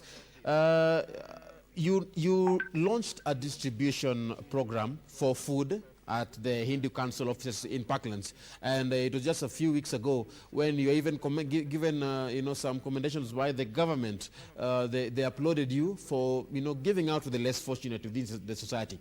But now, giving us your opening remark as an overview, what is your thought in regards to how the country is currently when it comes to reaching out to the less fortunate? Yes, once again, namaste, my Kenyan brothers and sisters. This is very, very important that I submit the structure of Hindu Council of Kenya. Hindu Council of Kenya is a national body, and while we are working as a religious body to serve our brothers and sisters, we are working every nook and corner of the country. And with this approach, we are working all over the country, wherever our reach and our capacity are allowing us to reach. Whether it is in Nairobi, whether it is in Mombasa, Kisumu, Eldoret, Nakuru, Mount Kenya region, and our initiatives and efforts are primarily to address and support our vulnerable brothers and sisters, those are actually really in need. And with this vision and thought, Hindu Council of Kenya is actually urging the Hindu community to support and come forward, because this is the time when we have to really help and support each other, and rather strengthening our brothers and sisters, those are really in need. So with this vision and thought, we consolidate our initiative and efforts as a Hindu community in Kenya, and we as a community which is spread all over the country in various strength and forms. We are combining our efforts and initiatives and supporting to the government call, which is at present very, very essential in the form of fight against COVID-19. And I'm very proud to say that entire community is fully geared and following the all guidelines and directions which were being given by the Ministry of Health. We are very closely associated with COVID Fund, and you know COVID Fund is doing great job. The way you just mentioned that they managed to get more than 2 billion shilling through our Kenyan brothers and sisters to support our people, our own people. Those are really in need in various forms. So our initiatives are to support that, actually that initiative and that drive which is directed by the government. How fruitful has your collaboration been with the government or the different levels of governments when it comes to working on the ground in distributing all this? Very good question, because you know that when this fund was being formed, COVID Fund, Mr. Narendra Rawal, our own, who is very, very committed and dedicated to fight against COVID, and Hindu Council of Kenya took this initiative to support our people. And we heard that something which is wrongly happened in the country at one part of the place, where we got this as a lesson for everyone who is not working in a structured mode. So that is the time when everyone geared in that direction. And we as an Hindu Council were very much since beginning aligned with Ministry of Health and Ministry of Interior to support, because we are actually recognized body by the government on behalf of Hindu community. So we regularly in touch and regularly communicating. Most of the time we route our donations and our means activities through government, through fund, like we recently did through our temples in Langata and Sri Kachileva Patel Samaj to give food packets and various other items, including face mask, soaps and other things, to reach to the people those are really in need.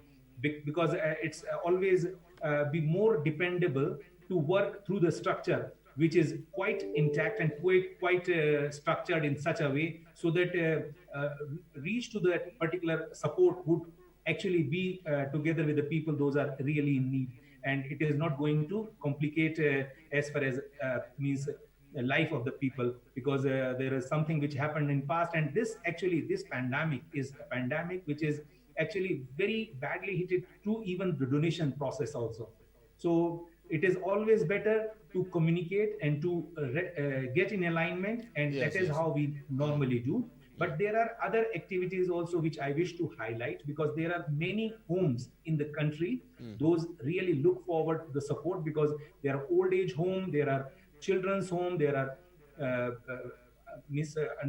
those unfortunate people, those are actually looking for someone who could come forward. So sometimes community really come forward and support our brothers and sisters. Those are actually in this process, and in that case it has always been very, very structured so that it could reach to the right people at right time. And Dr. Gupta, when it comes to when it comes to working, because you're working with also other support groups, other NGOs or other communities in reaching out to the less fortunate, how has it been? You know, because it is a work that requires everybody, that involves everybody, not just the Hindu Council, but also other religious leaders, other religious groups, other institutions, other governments. How has it been working together towards this goal? This is very, very important, because as I mentioned in the beginning and even last time also, this is the time when we have to get together. This is the time when our people really need us. So the Hindu Council of Kenya is part of Interreligious Council of Kenya, which is a global structure also as a religious body, and then in Kenya defined by. So various churches and mosques are also getting together. So all Christian and Muslim religion people are also together with us. So we, as Hindu Council, we always try to engage and motivate the efforts and initiative by our interreligious council team. And very last Saturday, we invited Interreligious Council of Kenya chairman and SUPCAM chairman to come together and really look at the possibility how the Hindu community is doing, and then probably they could also try to engage religion bodies and various churches and mosques to really get into this kind of drives where we could facilitate with the guideline of the government to assist our people. And so this is something which is as an interreligious council or SUPCAM and other religious bodies are also getting together with the Hindu Council of Kenya. And these are the initiatives which are actually making everyone together. And how fruitful was that meeting that you had last week with the chairman? Very, very fruitful. I can tell you that they not only witness what Hindu community is doing, but at the same time, we really discuss various possibilities, how the reach and how the need would be evaluated. And that is what is the need of the time, because, you know, we cannot leave anyone if we can do something. So that is the initiative we try to urge from everyone. Interreligious Council of Kenya urge and Hindu Council together to the general community also to please donate, please support to this fund and initiative. And again, COVID fund is a very strong initiative by the government to support people whatever in best way possible. And even as you talk about you doing all this charity work, you know, most people will talk about you coming up in organizations. People should come up to help the society. But I would like to digress a bit. Of course, we'll come back, but I'd like to digress from the people to you. What is the motivation behind you coming towards making this kind of moves? What is the drive behind this charity? What drives you? Okay, as far as team of volunteers, what we are talking about is doing this activity is that what is called, there is a phrase in our religion, we say Nar Seva, Narayan Seva. It means the serving to the people is serving to the God. So with this motivation and with this thought, whatever we are doing with best of our capability, and our initiative and efforts are always to help people. At the same time, I'm very proud to tell you that when we are talking about any activity, we receive any funding, any donation, we ensure, and this is the trust which we over a period of time manage to extend to everyone who is donating to us and donating through us, is that not even single penny is going for administration work. So all our volunteers are being paid by their own pocket, and they continue doing whatever the best service they could do. I am very proud to tell you that in the recent past, there were some very big hiccup as far as blood availability is concerned. So Hindu Council of Kenya volunteers very strongly come forward and donated blood. Despite of all those worries and stress, they came forward and they donated a very good quantity of blood to the hospitals and supported the present situation where there is a serious need to our brothers and sisters for the amount of blood. So when I'm urging to the people, I always ensure that every efforts and initiative are going to be in the interest of people, and not even a single penny is going to be wasted or really going to any wrong way. All right. So this is what is giving them motivation to join us and support our initiative.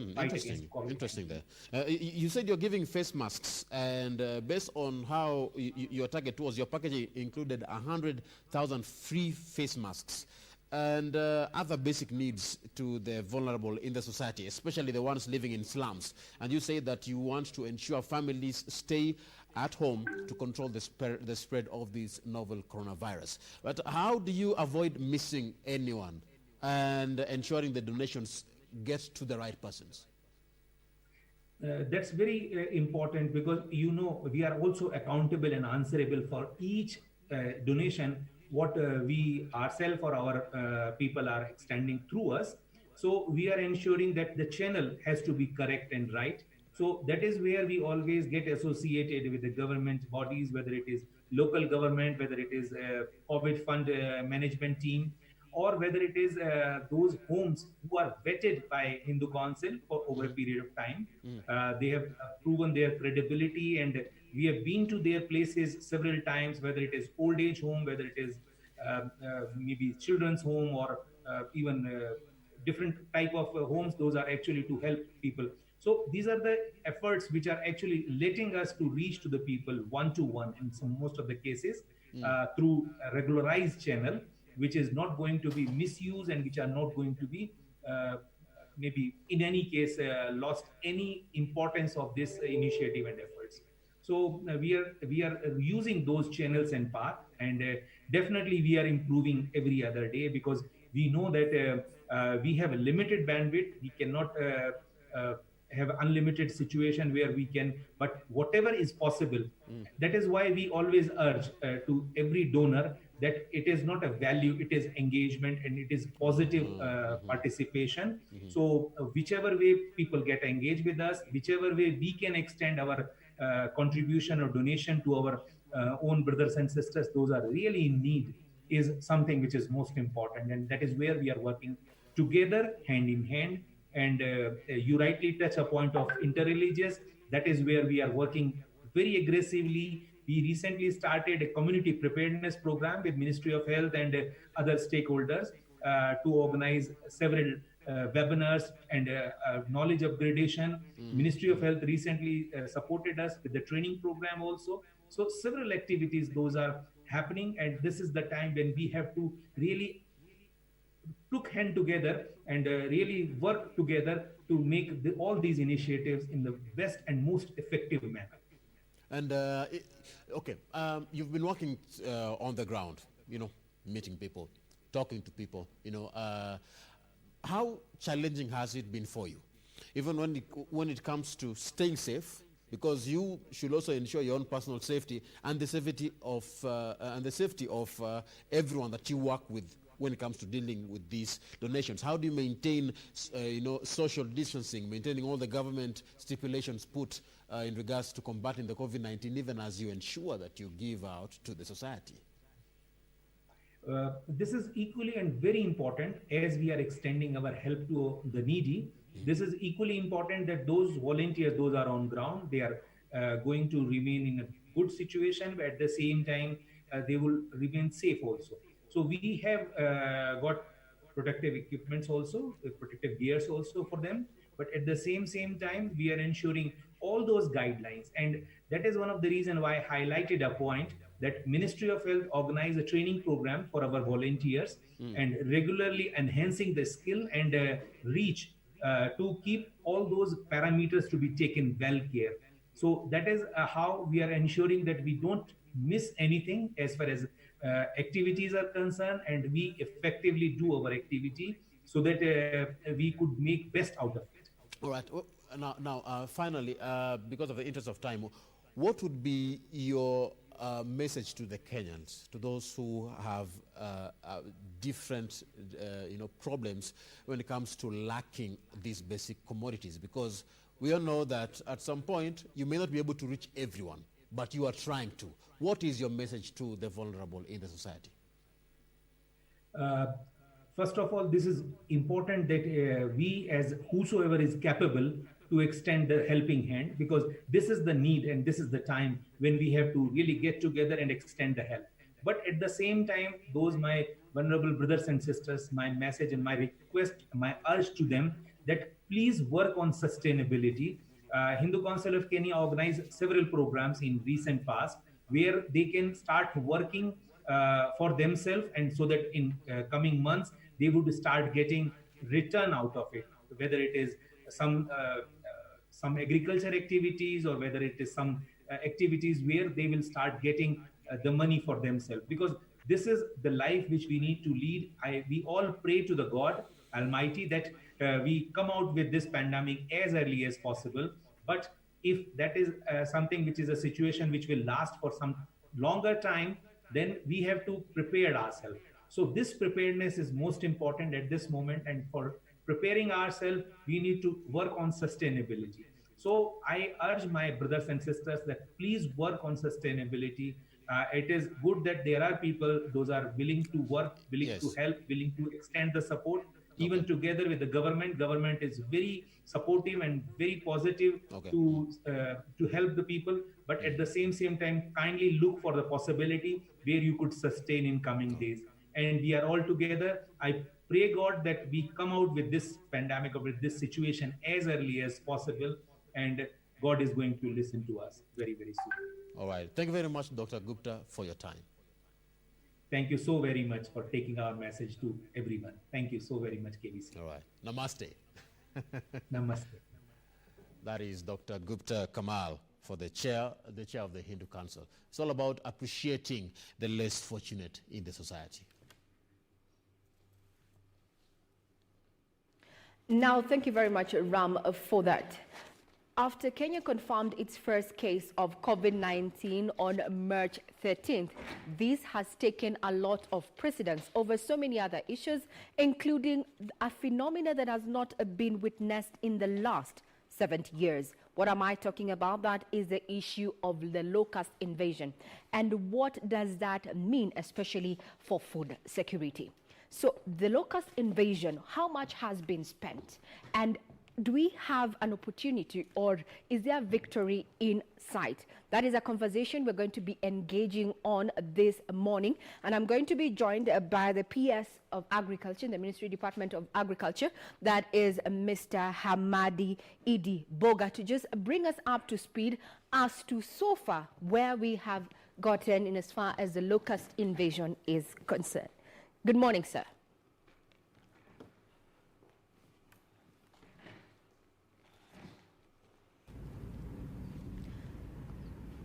Yes, good morning, PS. Good morning, Hamadi Boga. How are you? This morning, we want to focus on the issue of the locust invasion. What impact has it had so far in as far as food security is concerned? The locust started invading the country in December last year. And they have been around for the last 5 months. We've had 3 waves. They have covered almost 28 counties, and we have been wrestling with them together with our partners, the FAO and the Desert Locust Control Organization and the county governments. Now 28 counties. So far, so good. We have made a lot of progress. We have managed now to reduce them from the 28 counties to around 3 counties. Right now, the locusts are only in Turkana, Marsabit, and Isiolo, and we have managed to really contain them and minimize any damage. In parts of counties like Tharaka-Nithi, Embu, Kitui, and Makueni, they invaded some farmlands, but largely they have been confined to the pastoralist areas where they have mainly been eating the vegetation there. But also, luckily, because of good rains, the vegetation has been able to recover. So I would say, in terms of the impact on food security, I don't think they will have a big impact on our food security situation. Now, since we confirmed our first case, that is in December, how much has been spent in control efforts against the locust invasion? From the GOK side, we have spent around 500 million, mainly on purchase of pesticides, protective clothing for those who are spraying, sprayers, both handheld sprayers as well as ULV sprayers and motorized sprayers, as well as training of personnel in all those counties and deploying the personnel on the ground for those 5 months. But we have also received support from FAO. They have spent also some money from their side to complement our efforts. Now, talking about personnel on ground, there have been issues raised by those particular people, basically frontline persons on ground as far as locust invasion is concerned. And one of their concerns has been the issue of non-payment and the lack of protective gear. What is your take on that? I think it's a continuous exercise. Initially, we had we had procured about 700 PPE kits, which we realized were few, and we have been procuring some more PPE kits to distribute to the NYS. And I think that is something that we are addressing as we go forward, because it takes time for these procurement processes to kick in. And FAO has recruited also an non-governmental organization to support with the logistics down there because of basically procurement issues. But from our side, we have given the counties all the support that they have needed in terms of training and capacity building, and making sure that the exercise is undertaken. The staff from the counties will also be supported through support from World Bank. I think we are in the process of organizing that to make sure that the money goes to the counties directly and they're able to pay their workers. Okay, thank you there, sir. Now crossing over to the issue, you've said currently these pests are only in 3 counties after being eradicated from a total of 28 since the invasion in December. Can we now then quantify the damage that has been done, especially to the crop? There was no serious damage to crops that we were able to observe in all the counties where they have been. Most of the time when they invaded cropland, we were able to react very quickly and control them within a day. And I haven't seen any reports of serious damage to crop. Where they have been most impactful, and we are still assessing that, has been in the pasture lands, especially around Isiolo, Samburu, Marsabit, and Turkana, where they have been for a longer time. But even there, because the region has received a lot of rain, the vegetation has been able to regenerate itself. Now, and also our partners, the FAO have hired the Red Cross to do the impact assessment. In the next 4 weeks, we'll have a more comprehensive report. Okay, very well said. Now, with after Kenya confirms its first case of COVID-19, focus has been on mitigation measures dealing in COVID-19. Have this affected government's efforts in eradicating the locusts?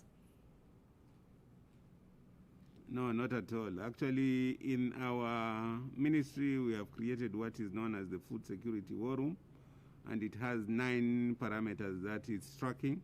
One of those parameters is locust control. So we have kept it in focus, and we have made it part of our COVID-19 response strategies to make sure that it also doesn't become a problem to food security by ignoring it. So we have carried it along together with all COVID-19 mitigation measures. What of the issue of the current rainy or other weather patterns that we're seeing? Has this affected aerial spraying that we've had government say that this is one of the most effective methods of eradicating the pest infestation? When the rains started, it affected the aerial spraying because of the issues of visibility by the pilots as they do surveillance, as well as they do spraying. Also, when it's raining, you can't spray because the spray will be diluted and will be ineffective. So it slowed it down a bit, but not quite, because every time there was some sunshine, we were able to still conduct surveillance and spraying. And right now, from the field operations, we don't hear much complaints about this factor of rain. I think the operations are going on very well, and surveillance is going on very well. In each of those counties, we have over 200 youth working on the ground to do surveillance, as well as helicopters doing surveillance, locating places, breeding places for the locusts so that we can target the young locusts, which are known as hoppers. And we have right now mapped about 16 sites where we have seen hoppers coming up, and in the next 5 weeks we have a chance to control them before they start flying, and we are going on with the monitoring. The good thing with the hopper bands, which are usually on the ground, They are easier to control through ground spraying. The challenge that we face mostly is the vastness of the area. Northern Kenya is very vast, and most of it is uninhabited. So sometimes it's a challenge to locate where some of these locusts could have laid their eggs. But the work continues, and we are working very well with the counties and with the communities and with the development partners. So is there light at the end of the tunnel as far as dealing with the locust invasion is concerned? Yes, there is light at the end of the tunnel. I think looking at our interventions, looking at the way we have deployed ourselves and the surveillance that is going on, every week we get a map of where the locusts are. We have deployed a lot of digital technology in the control of these pests. And even the scouts who are on the ground, who are local communities, have been equipped with phones that enable them to transmit data to the command center. And then that data comes to Kilimo House. And we see maps that show that we have really confined the locusts to a very small area of the country. And hopefully by June, July, we would have managed this problem. Very well said. Now, something we've mentioned there is the issue of the current weather pattern. What impact has it had so far on food security? We have areas that have had flash floods and farms and crops swept away. How the impact so far from where you sit? From where I see, our food basket has not been severely impacted. And by our food basket, I mean the maize growing areas and also the areas where we grow the major crops like tea, coffee, potatoes, and beans.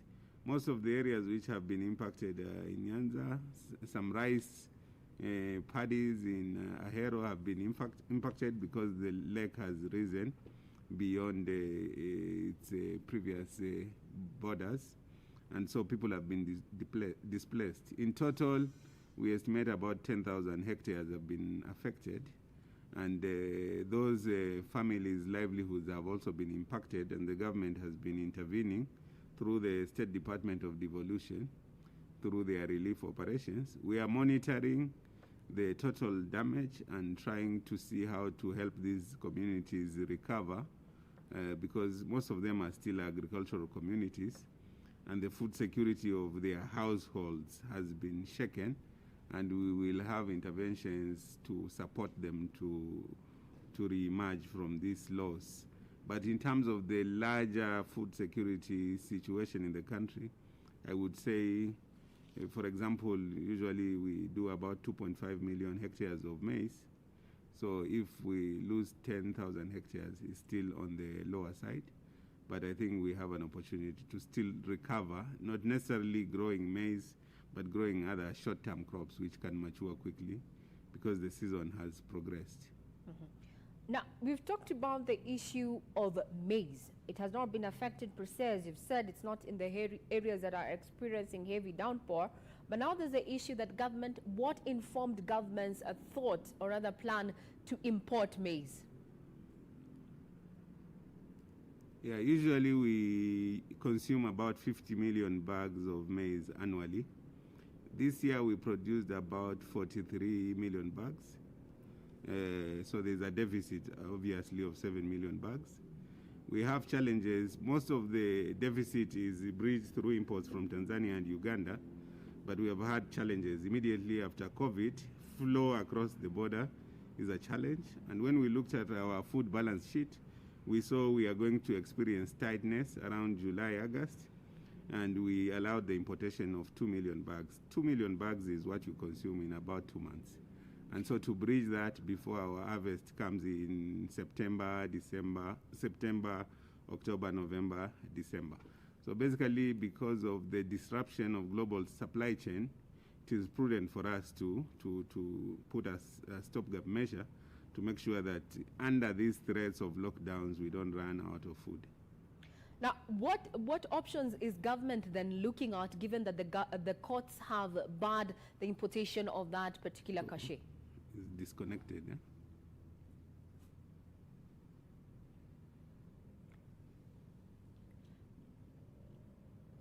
we'd want now just to remind you that we are live with Pias in the Ministry of State Department of Agriculture Research and Ministry of Agriculture, Livestock and Fisheries. That is Mr. Hamadi Idiboga. They're just taking us through what government is doing to ensure that we remain food secure. Issues of locust invasion, the current heavy downpour that has swept across different parts of the country there. Just to recap as we get back to that particular interview, is that confirmation is that there is no severity, especially in the food basket areas, especially the areas that grow maize, potatoes and the likes. And also the current COVID-19 measures have not in any way hampered. They may have slowed down the controls or rather being put in place to deal with the locust invasion that is currently only prevalent in 3 counties there, and like 28 counties when we started in December there. That was again, this is our guest this morning, that is a PS of Agriculture, that is Hamadi Idiboga, taking us through what government has done so far to ensure that we remain food secure. Among government's big 4 agenda is the issue of food security. However, the take home is that in the next few, or rather 2 months to go, there might be a short supply of maize, given that our current output and our consumption lacks around 7 million bags, and the importation of those particular 2 million bags was to plug that deficit. Now, with that matter already halted by the courts, we'd want to know what other options are out there for the government. That is in vis-a-vis to the issue of the slump, or rather decline, and also disruption, global disruptions of the value chain, and now looking at the issue of transportation, because this deficit in normal circumstances would have been plugged by importation of maize from neighboring countries like Tanzania. But now that is not the case because of COVID-19. We're pursuing to look at what government is looking to do. Now, maize farmers, especially in Ahero rice paddies, have been affected by the current flood. So we might see a tightening, or rather the rise in price of rice going forward in the next 2 months or so before we bring in our rest of our harvest there. That's just a take home and a recap of what we've been discussing this morning, and the conversation still continues. Remember, we are live in various social media platforms. We are live on KBC Channel 1 TV on Facebook as well as YouTube. Any concerns that you want raised in regard to food security, that is a place, or those other platforms to use. My Twitter handle is at Manyara, and the official station handle is at KBC Channel 1 TV. Now, going back to our guest this morning, Bona PS, there you were highlighting on the issue of now the stoppage, or rather the seize by the courts there to just stop the importation of that deficit around that you put at 2 million bags. So what other options is the government exploring? Well, the only way to bridge a food deficit is either importation or growth. Of course, our farmers are planting now, but this will feed into the balance sheet for the next year. So this food balance sheet for this year, we have to bridge the gap through importation. We'll look at what the court has decided, and I think the Attorney General and the government will respond accordingly. Very well said. So, in other words, if this fail, if these options that we currently have, looking at other interventions that you can go by, we cannot grow that crop immediately to satisfy the 2 months that we're looking at. Are we seeing a situation where we're going to have a shortage of maize in the next 2 months?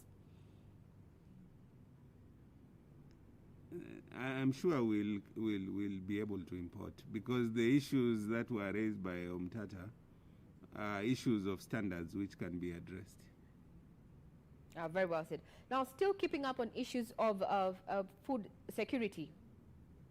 Now, what is government doing to support smallholder farmers, especially who are also engaged in the export business, looking at the current global disruption of the value chain, of the agriculture value chain? What is government doing to support the smallholder farmers, especially in the export subsector? I think the export is bouncing back, because even the people in Europe where we export also require food, and they import their food, especially horticultural produce, from Kenya. Usually on a week we export about 5,000 tons. That is down to about 3,500, mostly because of flights. But working with the horticulture industry and the Ministry of Transport and other stakeholders, we are opening up more flights to be able to fly the produce into Europe. So I think that will bounce back. Okay, well. So what are your expectations ahead of the budget presentation of the year, fiscal year 2020-2021 that is away like 3 weeks to come? Yeah, we have already presented our budget to Parliament and also to the National Treasury. We know that what has been allocated. Of course, we could do with more resources, and we are talking with development partners to continue supporting the sector, because this is a sector that can lift up everybody, because we are able farmers are able to earn more through the programs that we have put in place. One of the three of the areas of focus for the ministry is to increase the smallholder farmer income, to make sure that they earn more from their produce, and then grow agriculture by having large-scale farms and introducing agro-processing hubs across the country, and finally building household resilience, because there are some households which are still poor,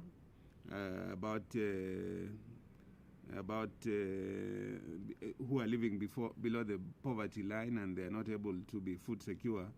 And some of the interventions that we are putting in place is to make sure that these households come out of poverty and they are able to secure their households as far as food is concerned. But the budget, next year we are expecting about, for the State Department of Crops alone, around 41 billion, which will be spent in various programs scattered across the country. Thank you very much, Bwana PS, for joining us this morning. That is Hamad Idiboga. Have a great day. Thank you very much. Now, after this, I'm going to be joined by the PS, Susan Muchache, under the Ministry of Health.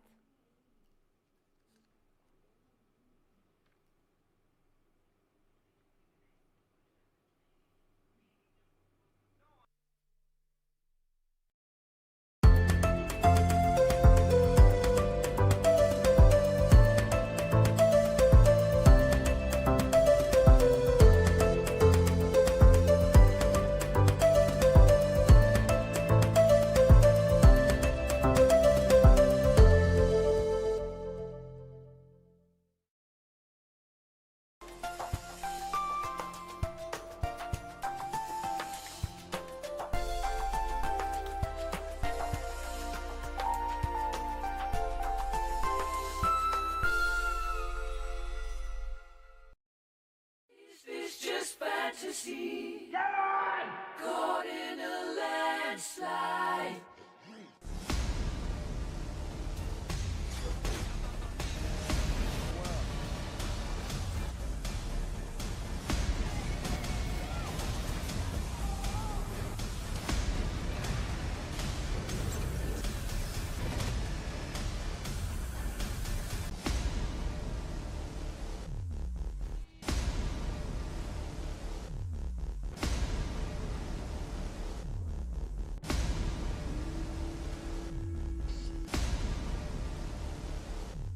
The next episode of Elena's Ghost. Crystal, you and me, and now I need Elena's inheritance money more than ever. And I will do anything. I need a safe place now where I can hide and where I can think for now. You complicate my life. You don't know what you're saying and you have no idea. What do you mean they both decided? That's really not what happened. What's wrong with Elena? What did you do to Elena? What did you do to her?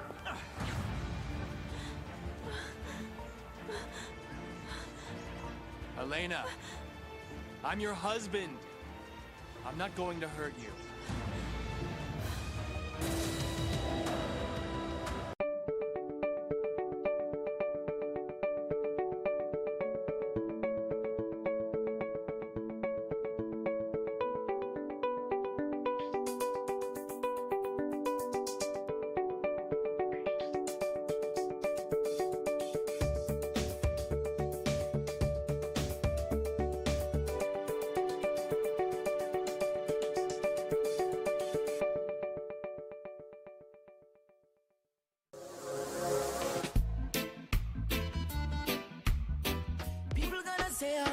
got things about ya. We them on. Just shake up.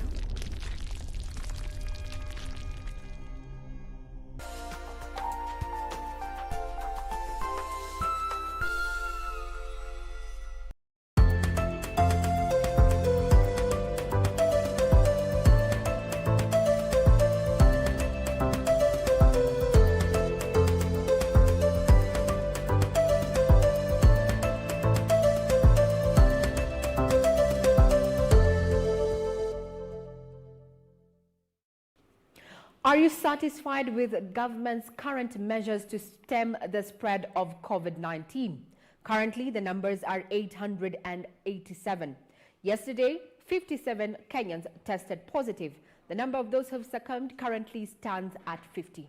This morning, we're looking at the issue of health and focusing on mitigation measures to stop or rather stem the spread of COVID-19. Joining me this morning is the Principal Secretary, Ministry of Health, Madam Susan Mochache. Good morning. Good morning, Madam PS. Okay, I think we're having a problem with our sound getting to our guests this morning. We're just asking you on our social media platforms to get tweeting. Go live. We're on KBC Channel 1 TV and live as well. We on KBC Channel 1 on YouTube. My Twitter handle is at Ray Manyara and the station's official handle is at KBC Channel 1 TV. Are you satisfied with the government's current interventions to stem the spread of COVID-19? So far, 50 have succumbed to the deadly pandemic whose cure is still unknown, while 887 Kenyans have tested positive. Are you confident that what is currently being done, including some measures that include curfew as well as cessation of movement in hotspot counties, is concerned? SMS us 2154. On Twitter is at KBC Channel 1 TV. My Twitter handle is at Ray Manyara. Now, just to sample some few feedback that we've gotten from you on Facebook. That is, we have a comment there from Jean Kira. She says, I want to believe it's she because that's Jean. So we always are optimistic, but one feels more, needs more to be done at a time when floods keep wreaking havoc, taps running dry even as rains pound, jobs literally thrown out of the window. The novel COVID-19 situation is only compounded. The closing of borders is actually long overdue, but we are a resilient people.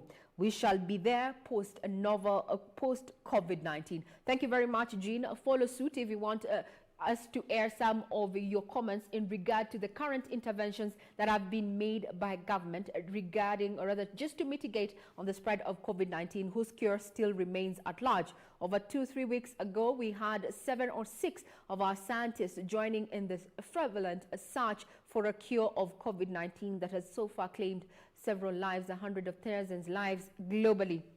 Countries like Eritrea joined the ranks with Mauritius that have already basically flattened that curve and have 0 infections. What can we learn from our regional partners, especially in Africa? Debate abound, especially after Sunday's comment there by President John Pombe Magufuli saying that lemon water can cure coronavirus, including other herbs that have been taken. That is quite controversial. We are now focusing on government interventions, and this morning I'm going to be having that particular conversation with the Principal Secretary, Ministry of Health, Madam Susan Mochache. Now over to you, PS. Good morning. Namsikia sasa. Very well, anasema nansikia. We can hear you right here on studio. We're coming to you live from KBC Channel 1. Thank you very much for joining us this morning. So we want to know, with the current infections we are seeing in double digits, what does this portend for Kenyans' bid to flatten the COVID-19 curve?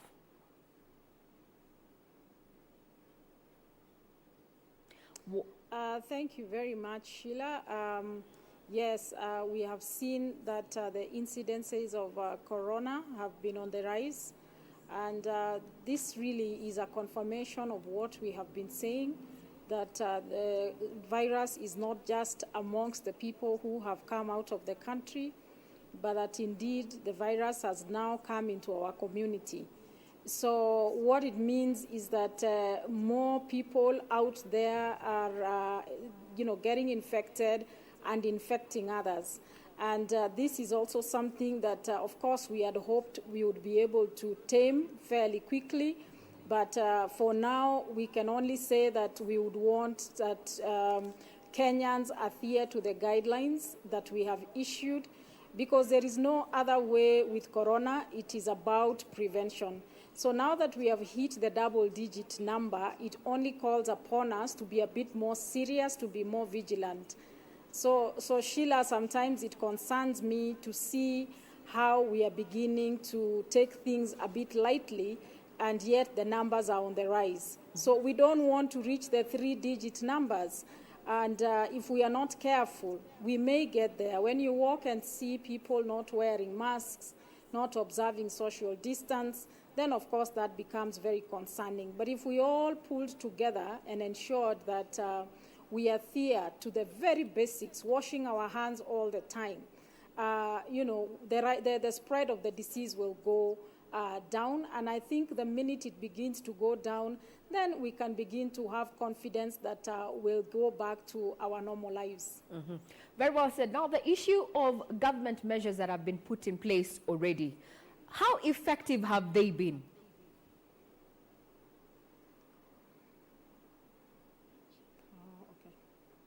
How effective have been these measures that government has put in place? The curfew, the cessation of movement, especially in hot-spot counties. We've seen currently around 19 counties have already have cases of COVID-19, and we're having these measures, particularly in those hotspots.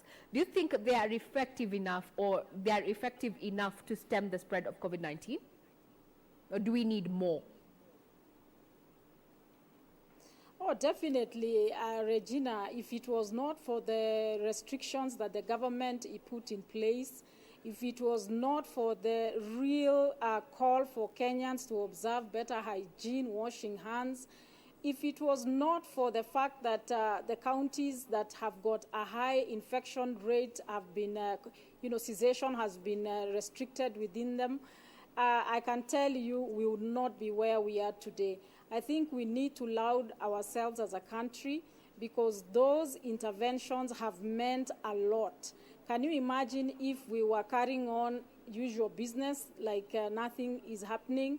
We would be in the kind of crisis we are seeing some countries who are even far way developed than us, struggling to contain the virus. So there is no doubt in our minds that every measure the government has taken to contain, including contact tracing, because, Regina, when we say that people should not be moving in and out of counties with high infection rate, it doesn't mean that we just sit and wait. It means that there are rapid response teams who are moving within that county, trying to trace people who have been in contact with victims or people who have had corona. And so the time you see us on a restriction mode in a county, it means there's a lot of intensive work going on. And so really that has helped this country in a very big way. And the only disappointing bit is when Kenyans try to beat the system. We have seen people who have decided that they will use panya routes, say, out of Nairobi County. And then, the unfortunate thing is that they carry a virus into a county which did not have corona. So these measures need to be respected so that we do not see this spread continuing to the rest of the country, because we can deal with just a few counties. And so far, we are doing very well. Because when you see us doing the testings are done because of people who we have traced, people who we have identified to have been close to people who have had corona. And really, there is no better strategy to mitigate and to contain the spread of corona other than what the government is presently doing. But a lot, again, has to do with our own citizens.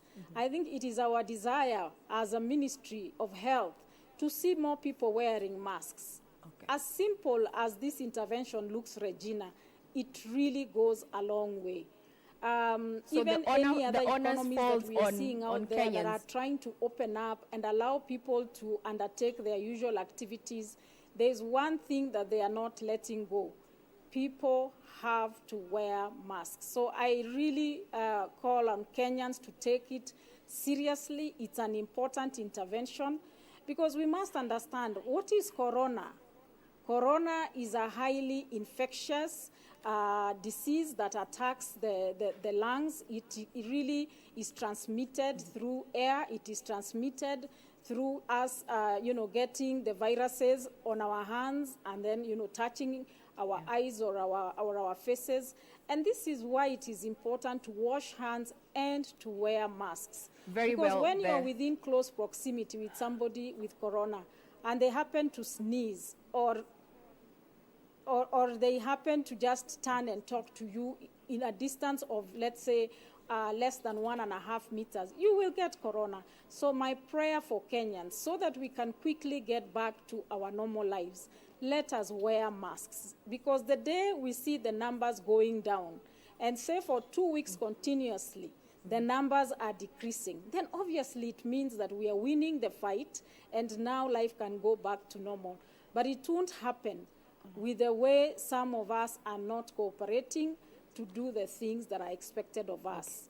Now, Madam P.S., there you've said that you are concerned about the complacency, especially among Kenyans, in adhering to the laid down guidelines. But now let me take you a step back on the issue of the rate of infections. There's this demographic, or rather this concern that has been raised by the Ministry of Health concerning the asymptomatic individuals. How are you dealing with this crop of, and which demographic do they fall in?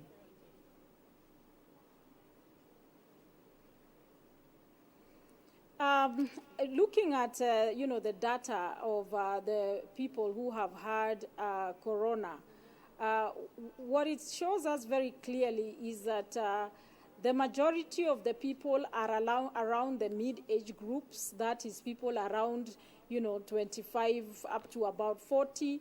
And yes, some of them will display asymptomatic symptoms. That means it may not be very obvious that they are carrying the virus.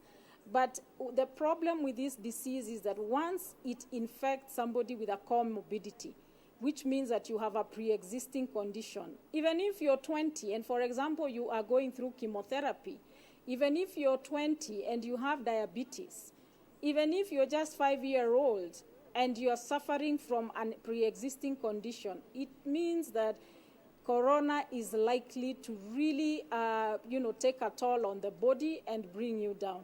So while it is true we have a good number that are symptomatic, the fear and the risk for us is when the people whose immunity is compromised gets the infection. And as you know very well, Kenya has got a good number of people living with HIV and AIDS. We have got people who have diabetes. We have got people amongst us who are suffering from cancer. We have a good number of people who are over 50 years old. So it is these people that we really are working hard to ensure that they do not get the infection.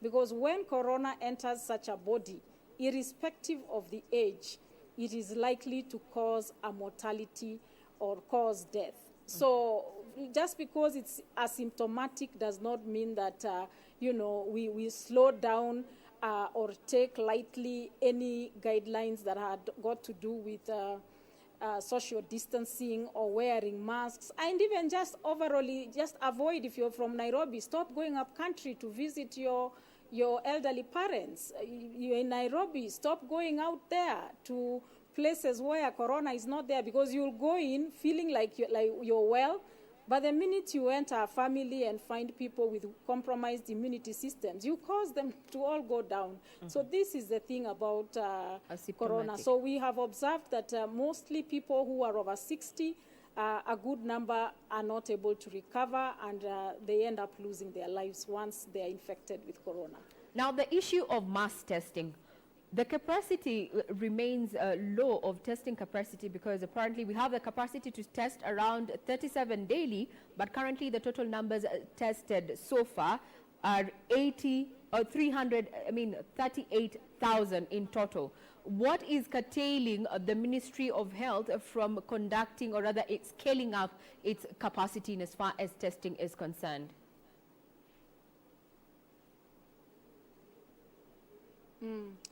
I think, that's a useful question to ask. And Regina, the point is this. Nobody was ever prepared for corona. I mean, I don't think there was any country that had any time to get, everything in place to be able to deal with this pandemic. So, and unfortunately, a pandemic that has hit the entire world. So what does that mean?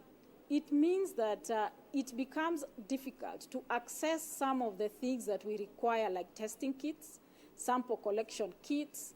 If you recall, when corona just made its way into our country, even accessing the personal protective equipment was difficult. Getting those clothing for our health workers was a real challenge, and they were basically trickling in. And this is because the country that we have traditionally relied on, the few countries, are the ones that the whole world was looking at to get these, clothings and to even get the testing kits. So nobody really, I don't think, there is no country that can say that it is now fully self-sufficient in terms of testing kits. So it's a game of, placing orders from different places, and as they come in, you test with those and keep moving along. But we are happy to note that with time, there is more availability of these commodities. We are not where we are because, like, when we first placed our order on the Roche testing kits, we placed a very large order, but today we've not received the entire testing kits. So we get them as they are being produced and distributed to various countries. And so that is the situation that we have been dealing with because, as you know, the challenge has not been capacity. Kenya has the capacity to test over 30,000 tests in one day because having HIV and AIDS, having had the scares of Ebola, we've been able to put in place a very robust, diagnostic testing capacities. That means that we have labs all over the country. But where do you get the testing kit? That has been the challenge that we've been facing. But I am absolutely pleased to note that at least in the last 1 week, up to going into this week, we are having the largest number of testing kits that we have had in the country. The 20 laboratories, remember, we started with 4. Now we have reached 20 laboratories capable of doing tests. All of them, as we speak, have got sufficient testing kits.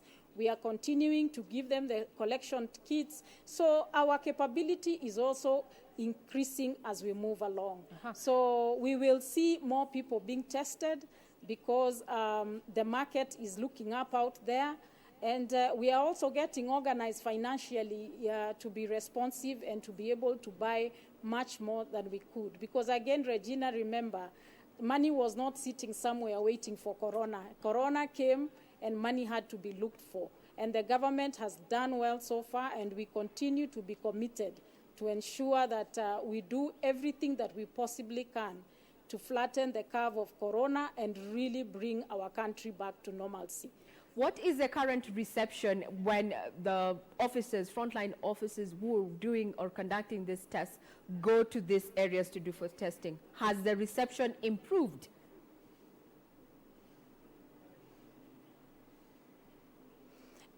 What we have had to do, of course, it has things are changing.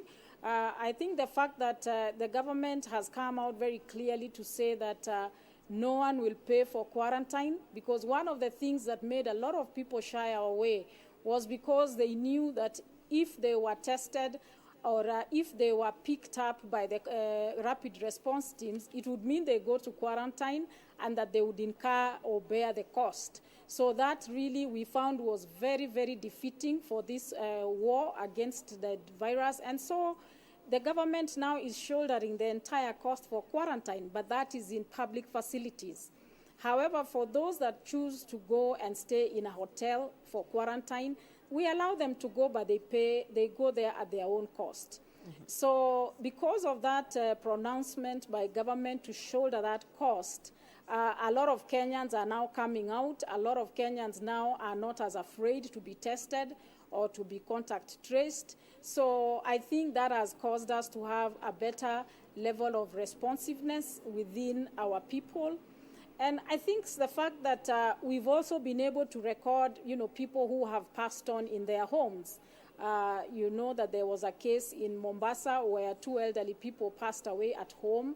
We had a case in Isli where somebody was also just passed away. And there was also another case I had on the other side of the country, western parts around Nyanza. And that tells you that, the disease is a reality. And when people see that, then there is some bit of sobriety that these realities bring. And people are cooperating. And I really want to thank the ones that are cooperating. Okay. And the other thing that we've had to do to see a better turnout is initially we used to, visit these homes at night when we want to pick up a person, because then you are assured the person is at home. But even that, the tact has changed. We are, doing contact tracing even during the day. And even the approach has changed. There is more better engagement with the person. So overall, we have seen better cooperation. But of course, there are certain places where there is a bit of resistance.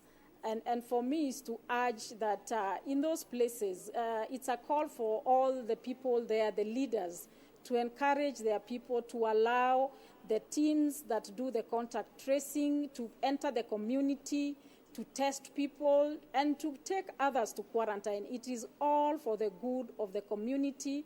It is all for the good of the country. And if this cooperation is maintained, I can assure you we will be out of corona sooner rather than later.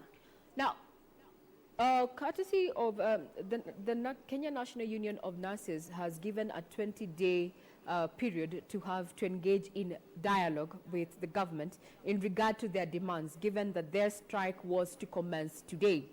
Do you think the government will meet the demands of these frontline workers and ensure continuity of services at this time?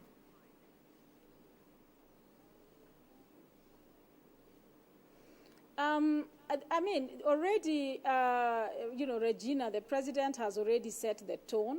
He has already pronounced himself that he has tasked us to look at a welfare benefit package, health insurance to ensure that our health workers are properly covered, to also ensure that we offer personal protective gear for those that are at the front line. And we have endeavored to do our best.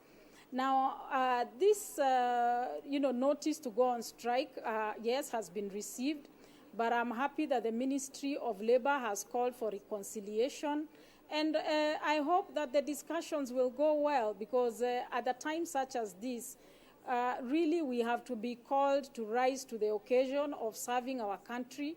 We must also remember we are operating under very difficult and very constrained circumstances. When the economy is as low as it is, surely it means that the collections of our taxes are lower. At the same time, we have Kenyans who have lost their jobs. They are out there. They don't have food. Those people need to be fed.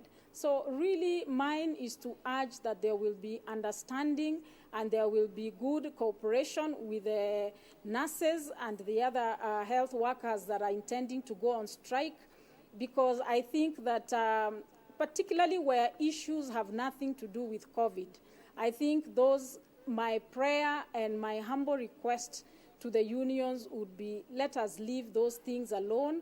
We will go back to normal life and we will deal with all these matters. And I mean, look at how the government has responded to health workers' demands over the years.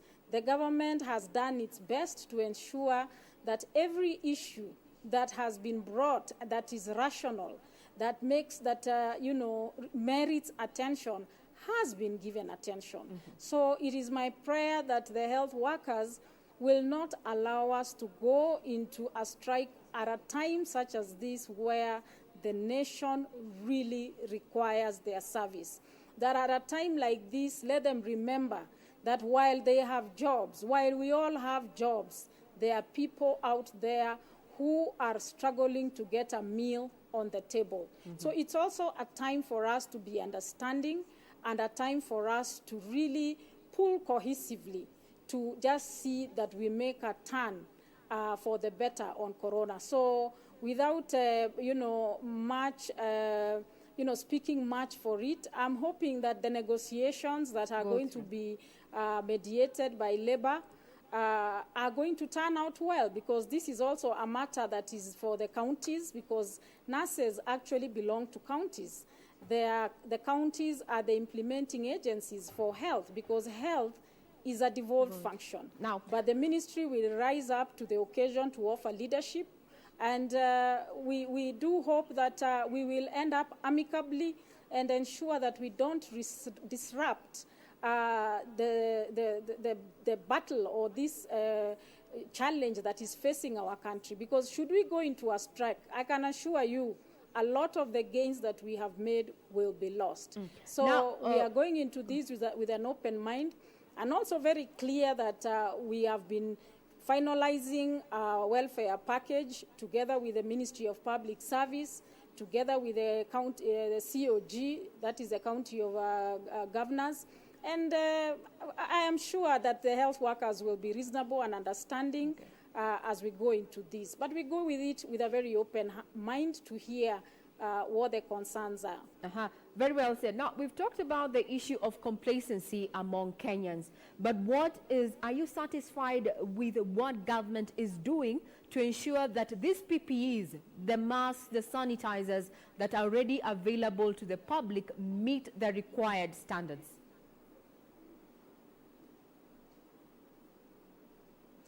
One thing that I want to assure our fellow Kenyans is that we have the necessary regulatory bodies whose business is to ensure that any products that are provided to the citizenry meet certain standards. We have the Kenya Bureau of Standards. We have the Pharmacy and Poisons Board. They have not relegated their duty even at a time such as this.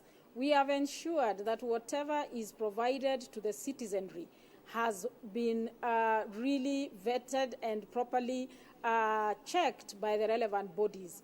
And I think I'm happy that, for example, through KEBS and PBB working together, we've now identified several local manufacturers for PPEs, companies by Kenyans which can develop PPEs that are sometimes of a much superior quality than what we are getting from outside of the country. So I would want to assure Kenyans that those bodies are working, that even if there is pressure under Corona, we will not compromise on standards, but only ensure that what is provided to our citizens and our health workers meets the necessary and required standards. And having said that, I would also want to encourage the entrepreneurs to really get a hold of the standards from KEBS, for example, on how to make a mask, what is expected of a reusable mask, because I see that is where we need to make more of an investment. I see people wearing surgical masks, but the problem with that is that the surgical masks are actually meant in a hospital setup, and they are meant to be used and disposed of as a doctor or a health worker, a nurse, a public health officer is moving from one person to another. So for us, what we need in terms of sustainability are reusable masks. And I'm happy that so far, through the support of various agencies, we've been able to distribute over 1 million masks to the vulnerable members of community. As a ministry, we have asked that we would want to see at least 5 million good quality reusable masks distributed to the most vulnerable, because we are alive to the fact that that 50 shilling, that 30 shilling may be way beyond the reach of some of our citizens. So you will see us moving out more aggressively through the national administration arm of government to continue to issue masks, because here at AFIA, we believe that alone is a very, very significant intervention to ensure that we contain the spread of coronavirus. But I urge Kenyans, don't take it lightly. It is not something that people should see as a matter of choice or take lightly. It is not something that the ministry is just saying or government is just saying. It is really an intervention of care. It is like when, we had the scourge of HIV and AIDS, when it became a real issue in this country. Everybody was urged to engage in safe sexual activities. So in the same way now we are telling Kenyans, be safe, wear a mask, do not take it for granted. And Regina, I would want to add that in this time when the cold season has come in, one of the things about corona is that the virus stays in the air more. It doesn't fall quickly to the ground when the weather is what it is. It means that it continues to float in the air. So if that be the case, can you imagine that if you are in a place where there are people, you are at a bus stop, you are at a market, the only way you can stop yourself from picking that virus is just a mask. So I would plead with Kenyans, let us wear masks. And for those of us with know-how, Regina, it's also my prayer that we also decide to be our brother's keepers. Okay. Let us tell people where you can to not take it lightly and not to wear it because you fear that the police will find you without a mask. Let's just wear it because we need it. When it gets cold, you'll see a lot of us wearing sweaters and jackets because we don't want to feel cold. Let us also embrace the mask in that way. Now that there is corona, wear a mask as part of your dressing and your lifestyle. Very well said. Thank you very much. Now, we need to own the process there. Now, what is your take on the lifting of some of the directives, especially where restaurants are concerned? We're seeing that Kenyans are going now to hotels, and some of them are flouting those particular guidelines, especially where social distancing is concerned. And if I can go back to when CS Kagwe actually was very irate and said, people are buying 2 sausages, asking for a whole bottle of whiskey and such. The issue of lifting of some of those directives, especially where restaurants are concerned, is that a point of concern for the Ministry of Health?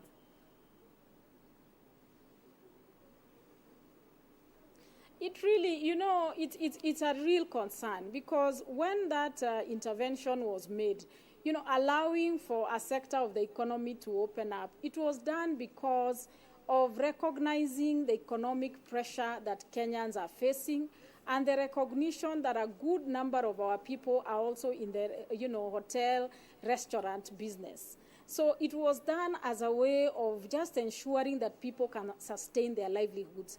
But my call to people would be, if we do not observe those protocols, if we do not observe the distancing, their hygiene, ensuring that there is water outside the restaurant before people walk in, ensuring that all the health workers are properly masked. What will happen is, in the event that we do our usual continuous research and discover that indeed these measures are not being followed and the spread is being exacerbated, then, it may force the clawbacks to be done. It may force that in the interest of public health, we go back to closing those restaurants. So I think let us be sensitive as Kenyans, as the government tries to be sensitive and open certain sectors of the economy.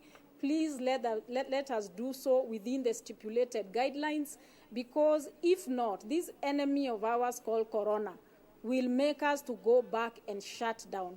You have seen what has happened in other countries. The governments make a decision to try and open the economy, and then after a short while they are forced to close down again because the numbers begin to spike. But what we know for sure is that if people are to adhere to every guideline, even you as a person walking into a restaurant, making sure that you maintain the safety, the right distance, making sure that you clean your hands, and for the restaurant, making sure that that table is disinfected after every user has left. We will see ourselves going back to those days when those restaurants will not have been opened. But we also have to pull together to responsibly open up economic activity, because again, how long can we continue to be in this difficult situation? So mine would be to really plead, don't allow us to go back. Don't allow for the clawback to come. Please let us be progressive by ensuring that we uphold the guideline. I know some people are feeling they'll get less customers. Some people are feeling like it doesn't matter. But if you're careless, you know, we may just see this disease continuing to stay with us longer.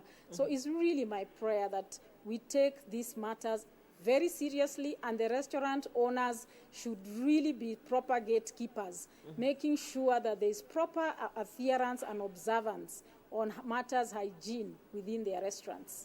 Now, we are doing a spot check of what is happening at the Central Business District this morning. Clips that we are seeing here indicate that the numbers, we are almost as business as usual. Then in the course of the week, the government has given a directive to have those not wearing their mask properly arrested. That is, if you're exposing your nose, or you're not you're exposing your nose but covering your mouth, or not just properly using the masks. With these numbers that we're seeing on our streets, that we are seeing currently, Kenyans are going about their business as usual. What is your feel from the Ministry of Health right now? Do you think this is a weak link in the stemming the spread of COVID-19, or do we need to better adhere to the guidelines? I can tell you without any doubt that if we don't adhere, and when we see people continuing to go around their business without masks, it worries us a great deal, because it tells us that we are far from winning this fight. So for me, I congratulate the citizens who have understood that it is their personal responsibility to protect themselves and to protect their families. But for those that are taking it for granted, I think they need to understand they are the ones who will be holding this country back. They are the ones who will be perpetuating the spread of the disease, and they are the ones who will keep us continuing to be in this situation where the economy is almost closed and where things are not moving. So every time somebody finds themselves not wearing a mask, they should know that they are personally responsible for holding back the progressive gains that we want to make, and they should know they are also personally responsible for keeping us under these restrictions, under these lockdowns. So I would urge every Kenyan, please wear the masks. The lack of wearing masks is very, very concerning. And for as long as we continue taking it for granted, as I said, we are not anywhere near going back to normalcy. But let me also congratulate those people, those Kenyans who are standing up and fighting the virus because they are washing hands, because they are wearing masks, because they are avoiding being in crowds. I want to congratulate those ones, because those are the true warriors they're the true warriors against the fight of corona. But anybody who does not, please know you are not only letting yourself down, you're letting down your fellow Kenyans, and you're letting down your own families. This corona is about each and every individual's behavior and responsibility. Please wear masks. It is not an option. It is a mandatory requirement in the fight. The minute you wear that mask, just know you have become a shujaa. Just know you have become a mzalendo. Just know that you have joined with the rest of the Kenyans to put an end to this disease. But when you don't do it, you are the betrayer of our country. Now, how far are we in getting a local solution, a vaccine? What has Kenya, or what is Kenya doing to support the research of finding a cure, or better yet, a vaccine?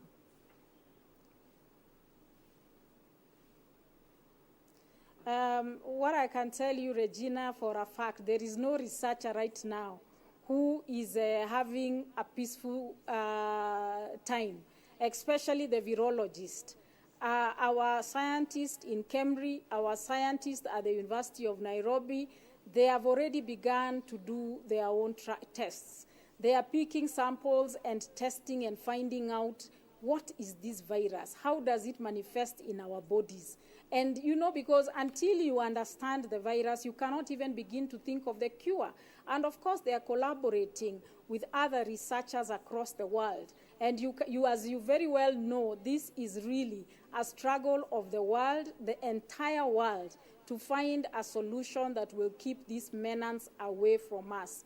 But as you know, even countries that have matured, countries that have, have industrial scale production of vaccines and with huge investments, they are all racing and trying to find a solution. And our scientists are not left behind.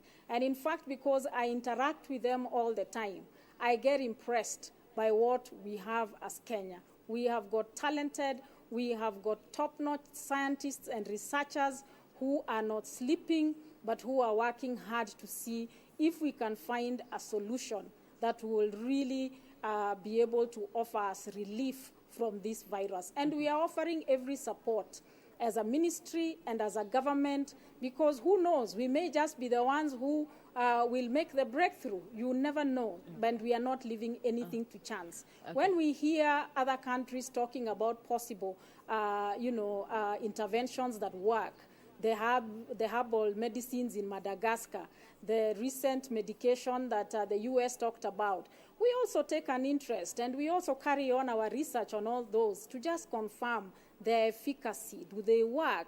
Are they risky to the body? What is going on? So right now, as we speak, there is nothing that has been left to chance. Every possible cure, whether traditional, whether conventional, is being explored by our own scientists in the various research institutions. Now, as we come to a conclusion, there's been a lot of debate, especially on social media circles, as to when or the proper time that we should reopen our schools. We have KCP candidates, we have KCSE candidates.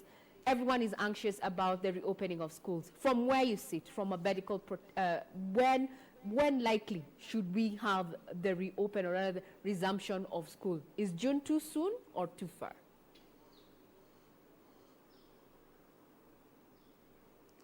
I think, Regina, where we have reached, we don't look at the months, we don't look at the dates. What is going to be the key determinant on where the country is going in terms of easing restriction is going to be the number of cases reported. I think it will be responsible for us to begin to open the economy further if the numbers are on the rise. So this is why it is so important for us to do that simple, basic intervention, which has worked in other parts of the country. Washing hands, wearing masks, social distance. If we see a reduction in the cases of corona, absolutely no reason why the economy should remain closed. But if the numbers continue to rise, any responsible leader, any responsible person will want to maintain stronger restrictions to bring to break the chain. So a lot of it will depend on how we behave and how quickly the numbers can begin to go down. That is what will really give us an assurance to have life go back to normal. And again, all that depends on each and every one of us. I think if we saw everyone wearing masks and everybody trying to just, avoid unnecessary movements, evidence has already shown us that when that is done, you start to see the curve going down. When those restrictions are adhered to, not just in Kenya, although even here, our researchers have confirmed what we did has already started to cause the decline. We are not as bad as where we expected to be. So it just means we do our best as citizens, we each take personal responsibility, and we'll soon have our economy back on its feet and life going back as normal. But imagine if tomorrow we continue reporting 100, 200 cases and people are not taking the issue seriously. They are still congregated, without social distancing. They are still walking without masks. It just means we'll continue to be in this situation.